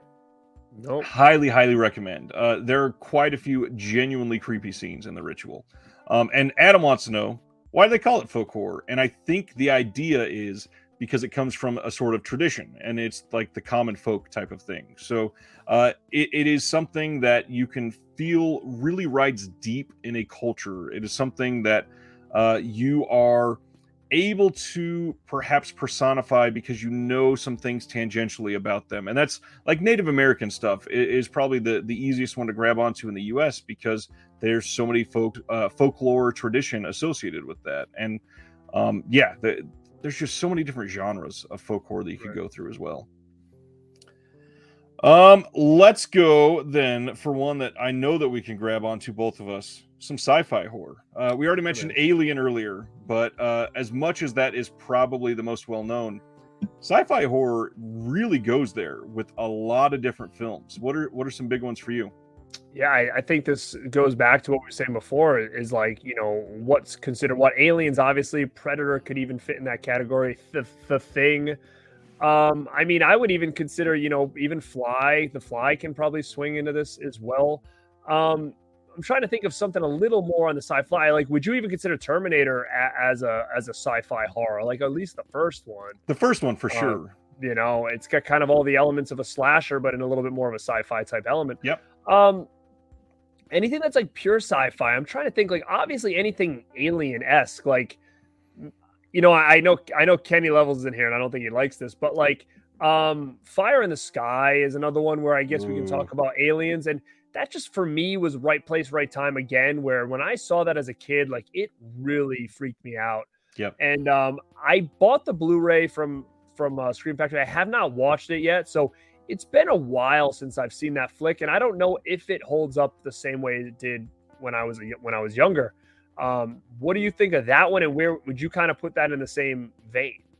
Absolutely. And the great thing, I will reassure you, it definitely does hold up. It is still shocking the last, I think it's like 25 minutes of that film, what comes out of seemingly nowhere for that movie. Everything seems like it's fake, even though you as the viewer, you've seen a couple things that make you say, this isn't all right. Something is going on here. But usually in a film like this, the creative people behind it, they go up to the edge and then they shy away. And it's sort of the fear of the unknown. Fire in the Sky fucks with you because the moment that you think, okay, they're going to step back and it's nothing. And the reason I respect it, and I don't think it was necessarily scary to me, but they went all freaking in. So you see this character suddenly wake up on board an alien ship and they go there. Certain shots on the ship are just unsettling because of how weird it is. There is genuinely really good effects, screwing with the character's like his actual physics of the way that he's on board the ship, and it's a little creepy for sure. And actually, I will throw out one that we kind of had this year that some people are saying is horror, but I don't really classify as a horror. We got Nope from Jordan Peele this year. I was just going to bring that up. Yeah. I feel like Nope needed the same sort of feeling that Fire in the Sky had at the end. I think that if we had that, not even necessarily that big of a reveal where they were in there for that long, I think we needed some sort of visual confirmation to really drive that film home. Now, obviously it's a newer film, so I don't want to spoil it too heavy, but that was kind of one that stuck with me as well, leaving the theater. Like, it was one I kept thinking about over and over again. Not that it was scary, I would say, but it was just a very interesting movie. Yep. And I feel like there was so many different directions that I kind of look back and I'm like, I want to know more about that. I wish we saw more of this. But as a whole, I think it was a really effective movie. Now, what did you think? I didn't know if you did a review or anything on it, but did you enjoy that? I did. It is not my favorite Jordan Peele. I do think that it is his most accessible film by a long shot. But I think that it is one that delivers one of the most intriguing storylines, at least. And the the fact that we could read into so many things in that movie to talk about, exploiting things in Hollywood for a dollar, child actors, people that are only into, filming things because they have this ego associated with it, I think was really cool. To me, I think one of the biggest things that hit home for me is the sibling relationship in that movie. And we don't get a lot of those in a lot of these films. It's normally either a romantic relationship or strangers or parents and children, something like that. And the way that they were so close at the end of this film, and something that, they would obviously do anything for each other, it just meant the world to watch. And yeah, I think it was really good. I think that a lot of people worshipped it more than it needed to be just because it was Jordan Peele. And unfortunately, you're going through the thing with Jordan Peele where, because it's him, people want to read into it with 9 different, this must be what he meant by this scene. And we can just film a scene because it looks cool sometimes too. Do you, I don't want to get into a Peele thing, but I think he's on a pretty good streak right now with, I was actually a fan of all 3 of his movies. I know Us sometimes gets a little bit of give or take with most people. I was happy with him. I think, hey, he did 3 very different type of movies that kind of fit into that sci-fi horror element. I think he did them well. Part of me gets a little nervous that he's going to go down that M. Night Shyamalan, slide where it's like his next one needs to hit, because if it doesn't, I don't, it's going to be tough. It's going to be tough to top what he's done. But really quick on Nope, there was a scene in there that was very sci-fi-esque, and maybe you can say even Fire in the Sky type thing. There was that one scene that it was one that I'm like, this is sending shivers up and down my back, and it's going to be one that's going to hit me forever. And then when it kind of, and then all of a sudden when it was like all said and done, I was like, you got to be kidding me. Like, are they really going to do this right me? I want more of that. Like, I want more of that. It was filmed so well to deliver that sort of tension. I absolutely wanted 10 more of those scenes in the film leading up to a Fire in the Sky type of reveal where they're fucking with the entire time. And at the end, you're going, they're just going to screw with you again. And then it actually ends up being this crazy, great reveal. Yeah, I think you nailed the head where it's like, give me like 3 more of those scenes. And if you want to still go the direction we're going to go, at least give me more of this. So I'm way more like invested by the time you mess with me. But I just, that scene was done so well. And it reminds me even of a movie, if we want to bring this in, Signs to me was always a good one. Agreed. I know that people are give or take on that one as well. That scene of that alien crossing through with the camera, that thing hit me hard in the theater, and it still is a little bit of a tough watch for me. And I can't explain why. It's just one of those scenes that I'm like, ooh, that's a creepy scene. I don't know. But the last one for sci-fi horror for me that I think if I don't mention it tonight, I'm going to wake up and want to shoot myself is probably my favorite, and that's Event Horizon. I think that this has some of the most shocking imagery in any film ever. And everybody that always clamors into, chastising for Scream Factory for not releasing the uncut footage, it doesn't exist at this point. We're never going to get that, and that should be acceptable because it was so long ago. But Event Horizon, how do you feel about that one? I have an interesting story with that. I was a teenager when this came out. It was, I guess, was it rated R? Yeah.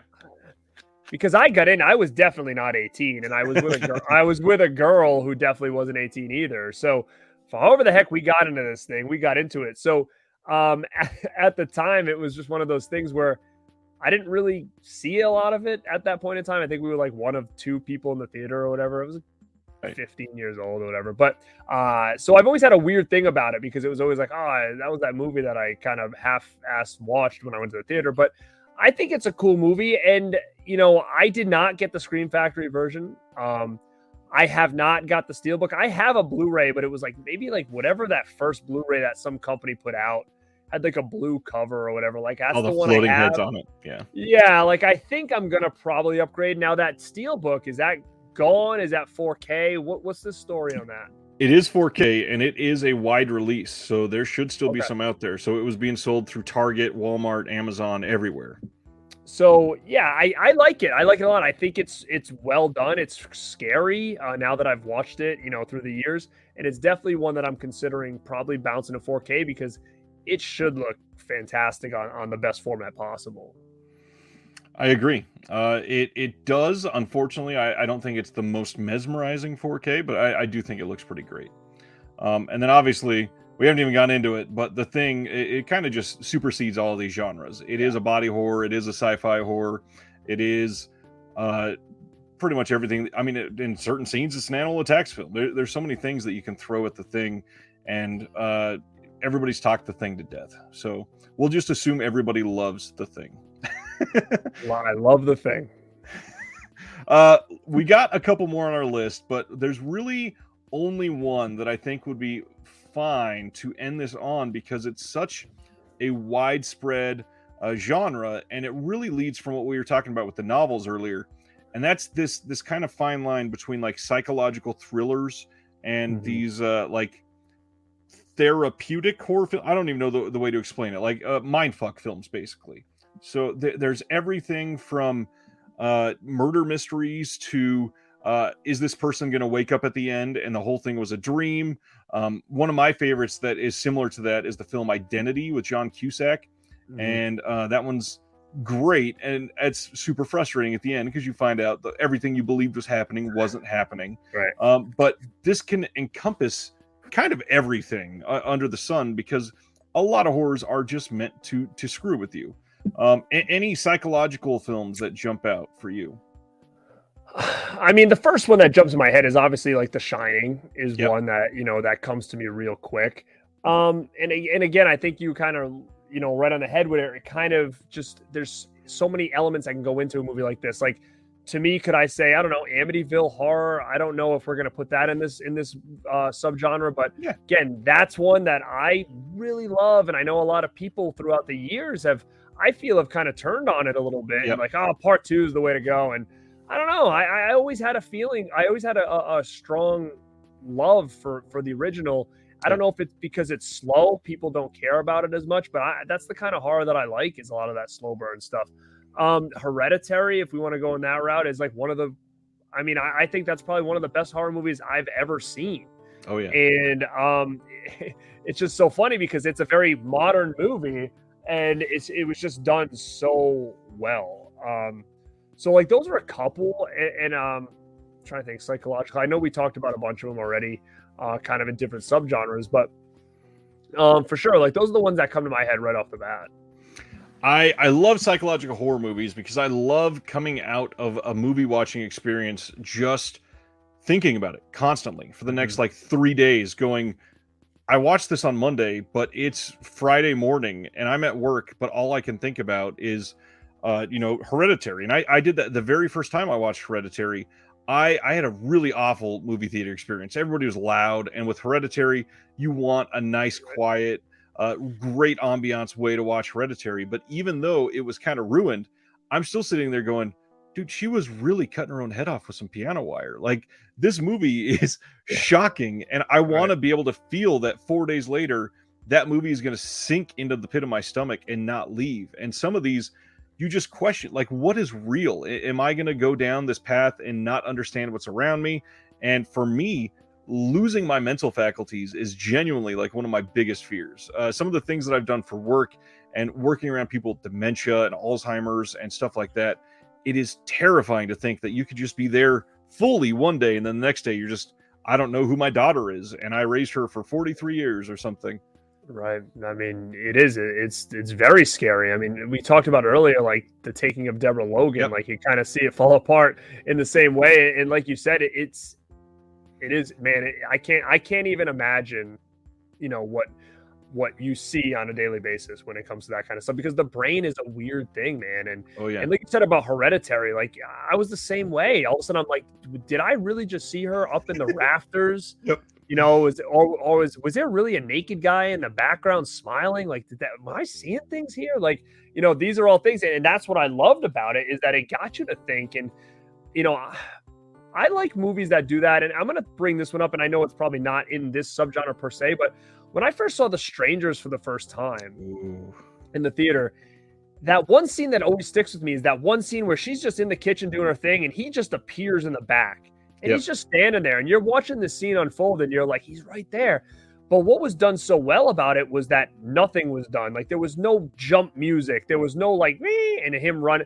He Yep. was just standing there, and you're sitting there with at your seat, being like, okay, what is he gonna do? And you don't get stuff like that in horror movies. It's always like a quick jump scare or something like that. And I wish there was a lot more of like what Hereditary did, where it's kind of like there's something there, but they're not making it obvious, and you've got to kind of think to yourself, what is going to go on here? If something happens, great. If not, it doesn't. But it's definitely a real mind screw at that point. And I think horror needs a little bit more of that, in my opinion. I agree, it does. And I think that this leads to something that really revitalized psychological horror for me. And some people really hate this guy, so I hesitate to say this at first. But Mike Flanagan, I really think, is breathing life into this sort of genre because of like The Haunting of Hill House on Netflix. There is something in every single scene to make you go, wait, I swear there's a figure there. Let's go back and watch it. And you go back and watch it. And not only was there a figure, there was another one that you missed, right across by these other cabinets or something. And all of his series so far, I've not watched The Haunting of Bly Manor yet, but Midnight Mass was incredible. I loved his movie Hush for things like exactly what we're saying. But the big one, we brought up The Shining first. I think his follow-up, Dr. Sleep, is a masterpiece that does not get the respect it truly deserves. And I'm going to throw out, especially if you have not seen Dr. Sleep, watch the director's cut. It is not something that is just a minute and a half longer. It's like 22 extra minutes of footage, kind of like Midsummer, where the director's cut are very, very long compared to the original cut, but it gives this context that just adds to this odd, creepy, psychological, just ick factor of, why am I watching this, and why do I still want to keep watching this? Because it's so great. I love Mike Flanagan. I think he's one of the top people right now, in my opinion. Like when I think of like which movies I'm definitely going to check out, it's Mike Flanagan, it's Ari Aster, it's Ty West, it's Jordan Peele. Like those are the modern guys that I don't care what they're putting out, I'm going to go see it. And there's not many of that. Like I said earlier in the stream, is that I'm not a guy that's jumping on all the new modern stuff. Like it's going to take me a little bit to really buy in, and anything those guys do. And even A24, I'll throw it in as a whole. Like I'm pretty happy with most A24 stuff. But I didn't know that people were not a fan of Flanagan. Like you said, I haven't heard a lot of that. So, and I think even Gerald's Game, like he did a great job with that. Great. And man, Midnight Mass is probably I think that came out, 2021. It was my favorite thing. I know we wouldn't say it's a movie, but to me, it's like, I look at it as like a Salem's Lot, where it's like, I want this thing to hit physical media, and I would like this thing to hit physical media in one long movie. I don't care if the thing's 7 freaking hours. I'll pause it or whatever. I'll come back to it, but not have it split into episodes. I want to see that thing front to back with no cuts. And because it was, in my opinion, one of the best modern horror things I think I've ever seen as a whole. That thing had me on the edge of my seat. And it's the same thing, like I said, my wife and I were watching it and we were like, it's episode 4 and nothing's freaking happened. But we were so glued to it and we didn't want to turn it off. And it takes a lot to do that, I feel like. And I can see where people are like, oh, it was boring. Well, yeah, but you've got to invest and you've got to like that kind of stuff. And I thought it was a great series. I think with Flanagan, there are two main things that drive people away. One is the stupid example that we always hear. Something gets popular and somebody wants to be a hipster about it and either say they loved it first or because it's popular, it's crap. Yeah. And a lot of people are saying that about Flanagan. Because it's popular, it can't be good. But that's just not true. The other thing, which I do sort of understand, we got people that don't like his dialogue and the way that he writes dialogue. Midnight Mass is probably the best example of this. And the main reason is because they say it's unbelievable. You'll have a character go into like a 4.5 minute monologue where they are speaking almost the entire time without being interrupted. And it's not conversational dialogue. Mm-hmm. But I think for me, that harkens back to appreciating things like Midnight Mass, I think really could be a wonderful stage adaptation. If you could somehow chop it down from the 6.5 hour miniseries that it is to like a tight 3 hour Broadway feature, it wouldn't have to be music, but God, I think that you can make a wonderful stage adaptation out of that. And if you filled that with either the same people that were in the show or just amazing orators, they could deliver something like that that could be life changing. Mhm. Now, do you think that again, I don't know if we're ever going to see this on physical media. Netflix is funny with their stuff. Um, but like I'm a huge Salem's Lot fan, huge. So we know that that was a TV movie, and we know that that also got released as the TV cut, and they had like a movie cut, which was a Yep. little bit different.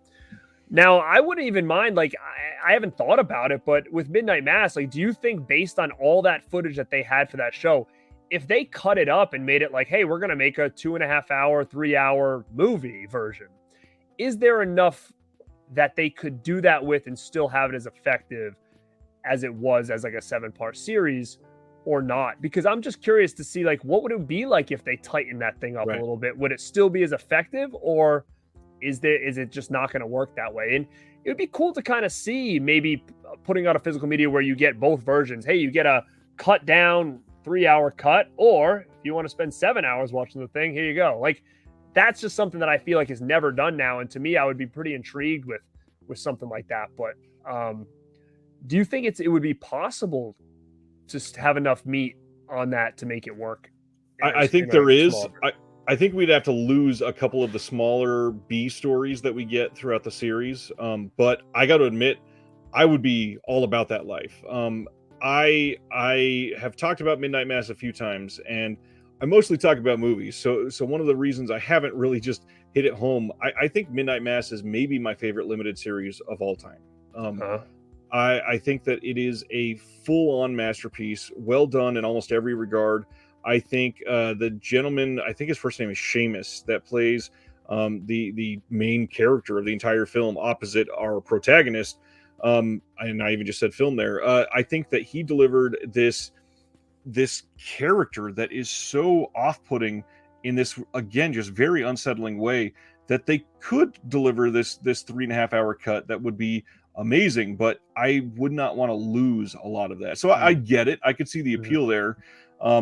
And honestly, we do kind of have a chance. The first 2 Flanagan series, Hush wasn't, but the first 2 Flanagan series were released on Blu-ray.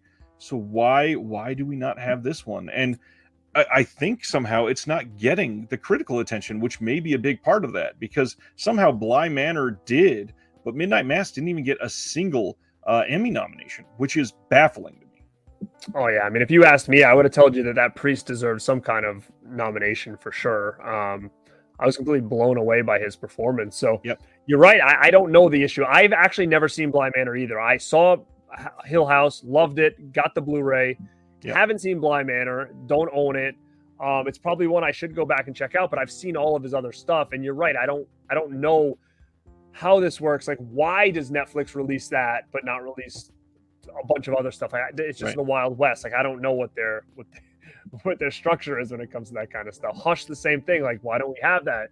Gerald's Game, the same thing. Why don't we have that? So it's very, very interesting, but I'm glad you brought it up, because that series, movie, whatever, it's definitely one of my top modern things. And talking about this, would you even throw Insidious in the mix of this genre? Because that's another one that really did affect me as well. Like, I was pretty blown away by that the first time I saw it, with that first Insidious movie.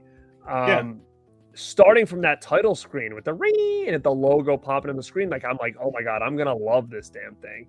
And I did. And I think the sequels were meh. They were okay, but they started to get a little worse as we went. But that's definitely one I wanted to kind of throw out there. We're about to get another one. They just wrapped filming on the next one. Really? It's directed by what's his last name? The main character from Insidious, Patrick. Oh yeah, the whatever his last name is. Is it Patrick Wilson? For some reason, I feel like that's it. I think it is Patrick Wilson. Yes. So he directed this newest installment, and it literally just wrapped this week. So I bet we see that somewhere around like February-ish. Now, do you think this is going to be a theater run, or is this going to be like a direct-to-video? You know, because was the last one a direct-to-video sequel? I feel like it was. Gosh. I've lost track of them now. Was the Skeleton Key the last one, or was that? I have a feeling it was. I think. Okay. I think, like, again, I could be wrong. Is there 4? Is this? I believe there's 4, and this is number 5. Yeah. I mean, I would love to be. I would love it to be great. So Yeah. Insidious is kind of a really great way to bridge to some of these modern blenders of different horrors. So obviously, Insidious is great. It works as a psychological thriller. It's heavy in the supernatural horror, obviously, with the demon aspect and the dream sequences that they go through. So that is great. I think that it's really well made. The sequel's not so much. I think that the second one had some decent scenes, but just did not have the power that the first one did. I don't think Lynn Shay can carry the whole franchise on her back, as old and frail as she is at this point. But that leads into like the Conjuring series, Sinister, the James Wan of it all. Gosh, there's been some other mainstream ones that are very similar to that just have this new sort of feeling. And I think that in a lot of these franchises, the first one is pretty good, but then we just kind of fizzle out for a while, and it's not great because it starts to dilute horror in like the zeitgeist, and everybody starts to feel like, oh man, we're watching part 4 of this really when we could be watching a better film. What do you think we're heading into? Because a lot of these subgenres, they kind of trend. They go through cycles. One of the biggest examples of this is usually in pop culture, it's either vampires or zombies. They're usually not both popular at the same time. Right. And zombies have been popular since Shaun of the Dead, and we are really needing another good resurgence of vampire films. So what do you think we can look forward to in the next 5 or 8 years? I don't know. I'm kind of feeling like there is going to be something, because when you look, I think as a whole, even with physical media, as much as it's dying in certain aspects, like I think, where was I the other day? Target, maybe? I'm like, dude, there's no aisle anymore. It's gone. Right. Like, I was like, what's going on here? But then you have other companies like Paramount putting out these like steel books. It's like they posted, oh, Running Man's coming out, steel book with slipcover. Like, when do they care about that kind of stuff? You know, it's interesting. And then you're looking at, like a lot of these companies, like looking and being like, wow, as much as this is dying, there's a collector's market out here that cares about this stuff. So with that being said, I wonder, like, if they're going to look at things like the way A24 is doing things, or kind of in that vein, and be like, we need more movies like this, like that these collectors and these guys that and girls and people that really love these movies are really into, because that to me is what people are striving towards. And I don't even know what you'd call it. Like, what would you even call these kind of things? And like you said, like we can even say things like Midnight Mass, or we can say things like Hereditary or Get Out. Like, there's just a different feel, and I don't even know where to categorize this thing. Like, but it has almost like an indie kind of feel to it, because I saw some trailers of movies coming out that weren't A24, but they had a very similar feel. And now I can't even remember what they are, but I think I saw them ahead of Nope. And I was saying, wow, there's like 3 movies right there that I have some kind of interest in. And I don't know if that's where we're going. There was one, man, I don't remember. All I remember is like there's a scene at the end with a car and the girl's head like goes upside down and looks in the window. Do you know, did you ever see the trailer for that? Head upside down the window. I'm not remembering that one. The one that stuck out to me before Nope is the one coming out with Harry Styles, and Olivia Wilde directed it. And oh gosh, what is it called? It's called Don't Worry, Darling. It's got Florence Pugh, who was in Midsummer. That one looks really great. Yeah, exactly. Yes. So that one looked cool too. And again, it feels like it could have been an A24 movie or whatever, but it's not, right? So I think that there's something there to be said where they're trying to just make things. Again, we hear the word all the time, elevated horror, right? Like we hear that thrown around. I don't understand it, but I guess if you want to kind of say, maybe it's just one of those things where it's like horror that makes you think, I guess. I don't know, but that's where I think things are kind of going now. But, you know, Stranger Things is another thing where it's so popular that, you know, maybe they take that and they try to, and things like Fear Street, and they say, hey, we've got to do these movies to attract the teenagers again, you know, and I think that they're more interested in maybe that stuff than going to see what we're talking about. Yeah, I think that's a big part of that. I do think that elevated horror, unfortunately, is we're going to hear a lot for the next 2 or 3 years at least. And it's again just one of those buzzwords that people grab onto because Entertainment Weekly can't say the word mindfuck, so they'll say elevated horror, and in the process, it dilutes it because not everything is going to be an elevated horror that has layers of social commentary, but is still a good film because social commentary doesn't make it a great film. But it really makes me feel like people are not understanding that horror films, since the dawn of cinema, have had genuine social commentary. I mean, the original Frankenstein is full of things that if you look at it and think, there are lines in this that make you realize people are outcast in our society and we treat them like monsters. The original Freaks is one of the most seen films of all time that people associated with just horrifying memories because they saw it and it affected them so much, and it was about the outcasts of society. And I think one of the cool things that we are going to see, and I'm trying to be optimistic about it, and this is me really speculating, so if this doesn't happen, don't come back and sue me, but a lot of things that happen in pop culture come from major tide changes. And we just had potentially the biggest tide change in the last century. And I don't think we're going to see a rise in pandemic films, although we probably will see a handful. I think that we are due for a big period of isolation horror. So something like Hush that we just talked about. Somebody stuck in a cabin by themselves for some reason, and they are either being pursued, or something like The Descent, which is one of the best films of all time. And these people are stuck in a very small group in a situation that they can't escape from. And if you see a film that comes like this, you're going to be reminded, I quarantined for 18 months without going to work, and I teleworked, for so many people that did that for the first time ever. And, maybe that time was genuinely terrifying because grandma died, or you found out you hate your husband, or, you raising kids through all that time. And it was so much devastation that it genuinely is going to be like the old, punk reactions to things. Punk music used to come in these cycles that were due to political movements or political actions, and they would respond by giving the middle finger to whatever they wanted to. And that's how punk and DIY rose to such fame, because people grabbed onto it quickly. And isolationism and the way that can screw with your mind is genuinely terrifying. So I could easily see that being a big part of horror over the next 5 or 6 years. I mean, it's a very good theory. Because again, like you said, people can relate now to it. So, and I mean, we'll wait and see. I mean, I think that it definitely is an untapped kind of territory that we haven't seen a lot of. But because, like you said, now people kind of understand it, then they could have been like, oh man, imagine if, this happened when we were, locked down or whatever it may be. So definitely cool.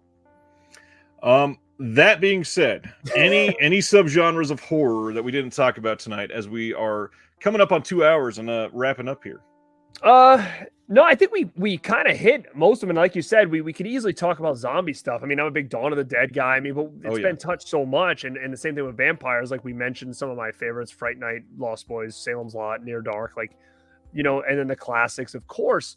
But what we didn't talk about too much, but when we chatted a little bit about doing this, there's a lot of movies that I've wanted to talk a lot about on my channel, because it's a certain subgenre that I love, but I'm not sure where it belongs. It's almost like it's not horror, but it's been adopted into horror. I'm going to give you an example. Class of 1984 is a movie that I absolutely love, and I've loved for so long.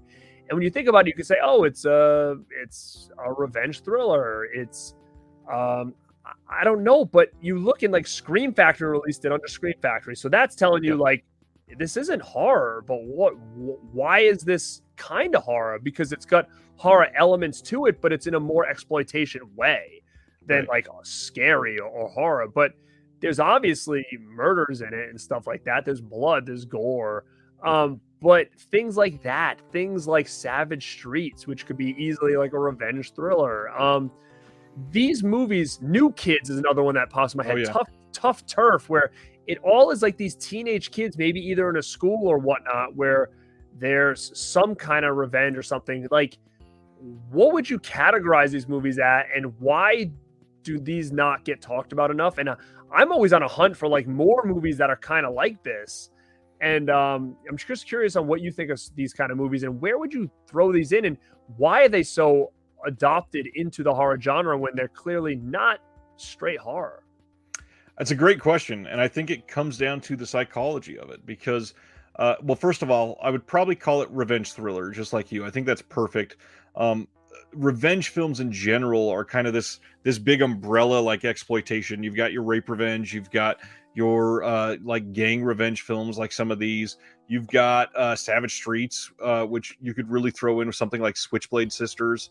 But these films, they all have this odd, like counterculture feeling that you feel through the entire film, and while you are watching somebody that you kind of are siding with because of the way that they filmed it, you don't even know why you're siding with them in some of these movies. And then in others, you know specifically because they are portrayed as the good person, but you're just kind of choosing a side and seeing that they were mistreated in one situation. But it's wild how they can film these and frame them for us, the viewer, to just say, hey, now I'm empathetic to this person, and I don't even necessarily understand why. The biggest discovery for me in this genre, and everybody that's watched my channel over the last year probably hates me bringing it up, but Severin put out the film Siege last year, and it is a revenge thriller through and through, and it is relevant in today's society. It is something that I could have seen coming out through Scream Factory. It is something that is horrifying in every aspect of the word, but is it horror?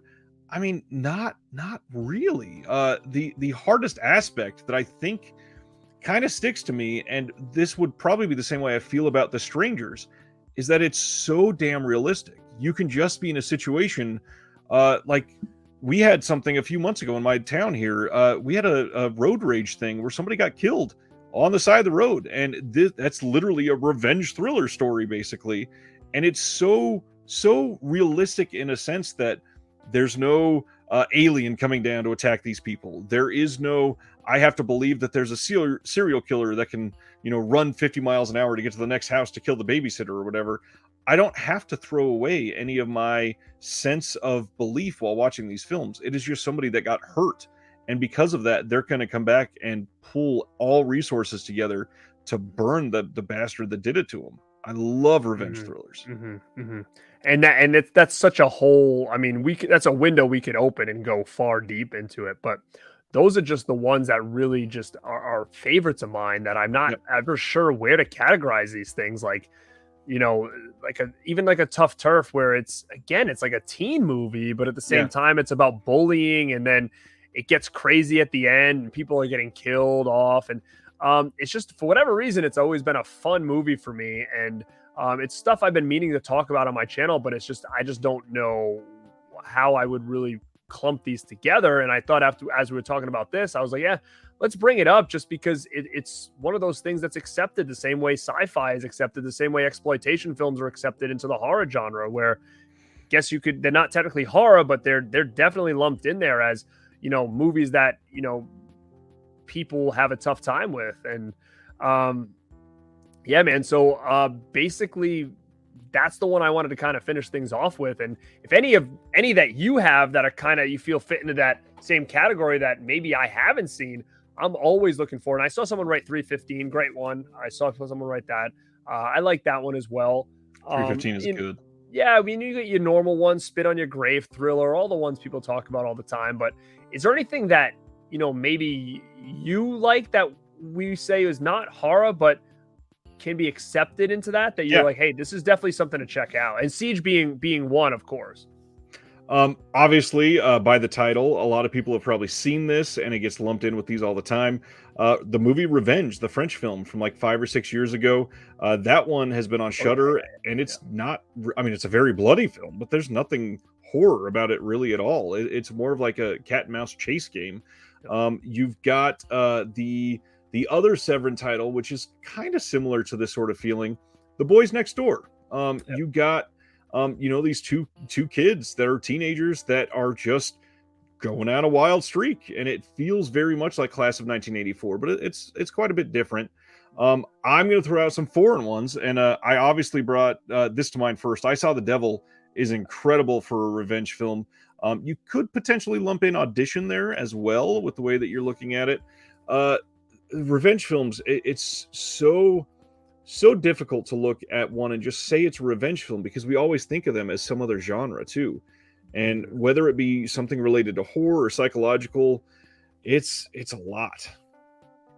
Yeah, it really is. And there's even multiple subgenres within the revenge, I think, Yep. too. And that's just opening a whole nother can of worms and a whole nother spider web of it. But it was definitely, this whole thing was definitely something cool because again, talking about these different things and categorizing them and just talking some of the movies that really meant a lot, to us. And I even liked chatting about those damn books, dude. Yep. So, I think at the end of the day, hopefully, people maybe grab some titles that we talked about and be like, you know what, I haven't seen that one because there's a couple here that I wrote down that I haven't seen, like Razorback and stuff like that. So it's definitely good talking about this so I can kind of look and see if I have that Amicus box set, like I'll be like, oh, well, now's the perfect time to break this thing out and check it out. So absolutely. Yeah, man. We got a couple genres thrown out there real quick. We'll see if you have anything that lumps in with how about shot on video? Anything that jumps to mind? I mean, yeah, like the first thing that kind of shoots to mind is like some of those ones that are, a little bit cheaper, like Video Violence and all that stuff. Yeah. I haven't got that. Did you get that partner label edition of that? I did, the one from TerraVision. I've not thrown it in yet. I saw Video Violence years ago. I've never seen the sequel, but it's one of those that I'll get in that mood where suddenly I want to watch like Faces of Death and a couple of those other ones from that time. It's not something I really go to that often, so that's one of those that you kind of have to be in the mood for. But with the partner labels, there is a plethora of shot on video stuff coming out recently. If you really want to dive into shot on video, Saturn's Core is kind of really where it's at. Culture Shock Releasing has also done a lot of shot on video stuff. And then you got some others that are technically not shot on video, but they really feel like it. And we just talked about TerraVision, who did Video Violence. They put out Killing Spree, which is shot on 16 millimeter, but it feels like this gross shot on video film. And it kind of has always been lumped in there. So that's pretty much my go-to for shot on video, even though it's really not shot on video. Sure. But the big thing with shot on video is it's all indie. There's so much that you can find, that was filmed in Germany with a budget of 150 euros and filmed over a weekend, and the gore is awful, super fake. But for some reason, it just hits you, and you just appreciate it, and you remember that title for years. The big thing I will say for that is if you're into those type of titles, take a look at SRS Cinema. Not a label that enough people talk about. They do some wild films from that genre where it's a 54-minute Turkish film or something like that, where it just, why did anybody make this? And for some reason, it fits you to a T, and you will hold that title dear for the rest of your life. Nice. Next one, post-apocalyptic movies. My go-to for this is Mad Max and the entire series. What about yourself? Love Mad Max. Again, post-apocalyptic. I mean, jeez. What's that? What was that one? I guess I don't know if you would consider it post-apocalyptic, but not. Came out a couple of years ago. It was about a little girl. Oh no, maybe she was a zombie or something like that. I can't remember now what it was. A little girl. Yeah, I think she was a zombie or something. It was like they were at this school or something. I think it was post-apocalyptic, and there was a little girl that she was infecting the other kids. Oh, man, I don't know. I can't remember. It's current enough, a couple of years old. But I don't know.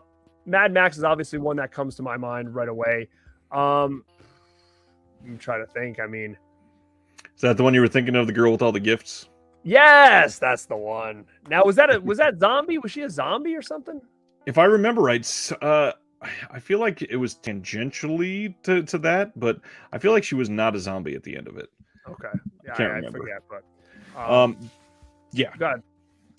What I was going to say is it's not horror at all, but my big thing for post-apocalyptics, I think Children of Men is one of the best films of all time. I think that the way that they film that is mind-blowing when you see some of the behind-the-scenes stuff on that. And I think Arrow put that out in the UK, and a really nice release with some good special features.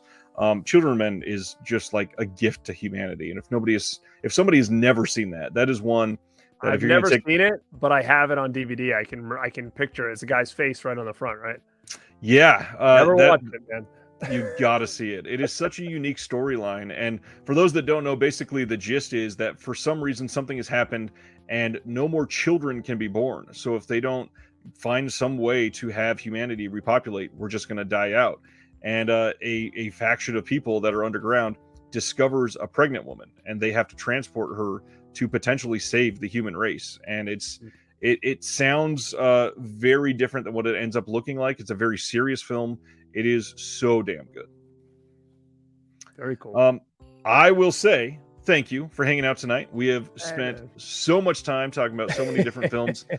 If you are new here from the Garrett's channel, Born to Be Rad, I appreciate there's a lot of new names in the chat. Give a subscribe, hang out. Every single Thursday, I do a live show talking about the announcements of the week.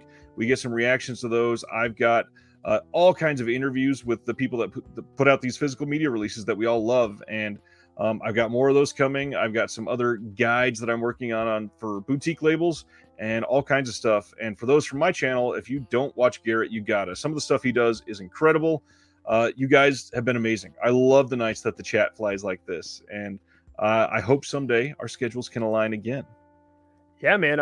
Thank you so much for having me on and chat. Yeah, you guys have been firing on all cylinders tonight. Love it. Yeah, dude, we're definitely gonna make the stars align again.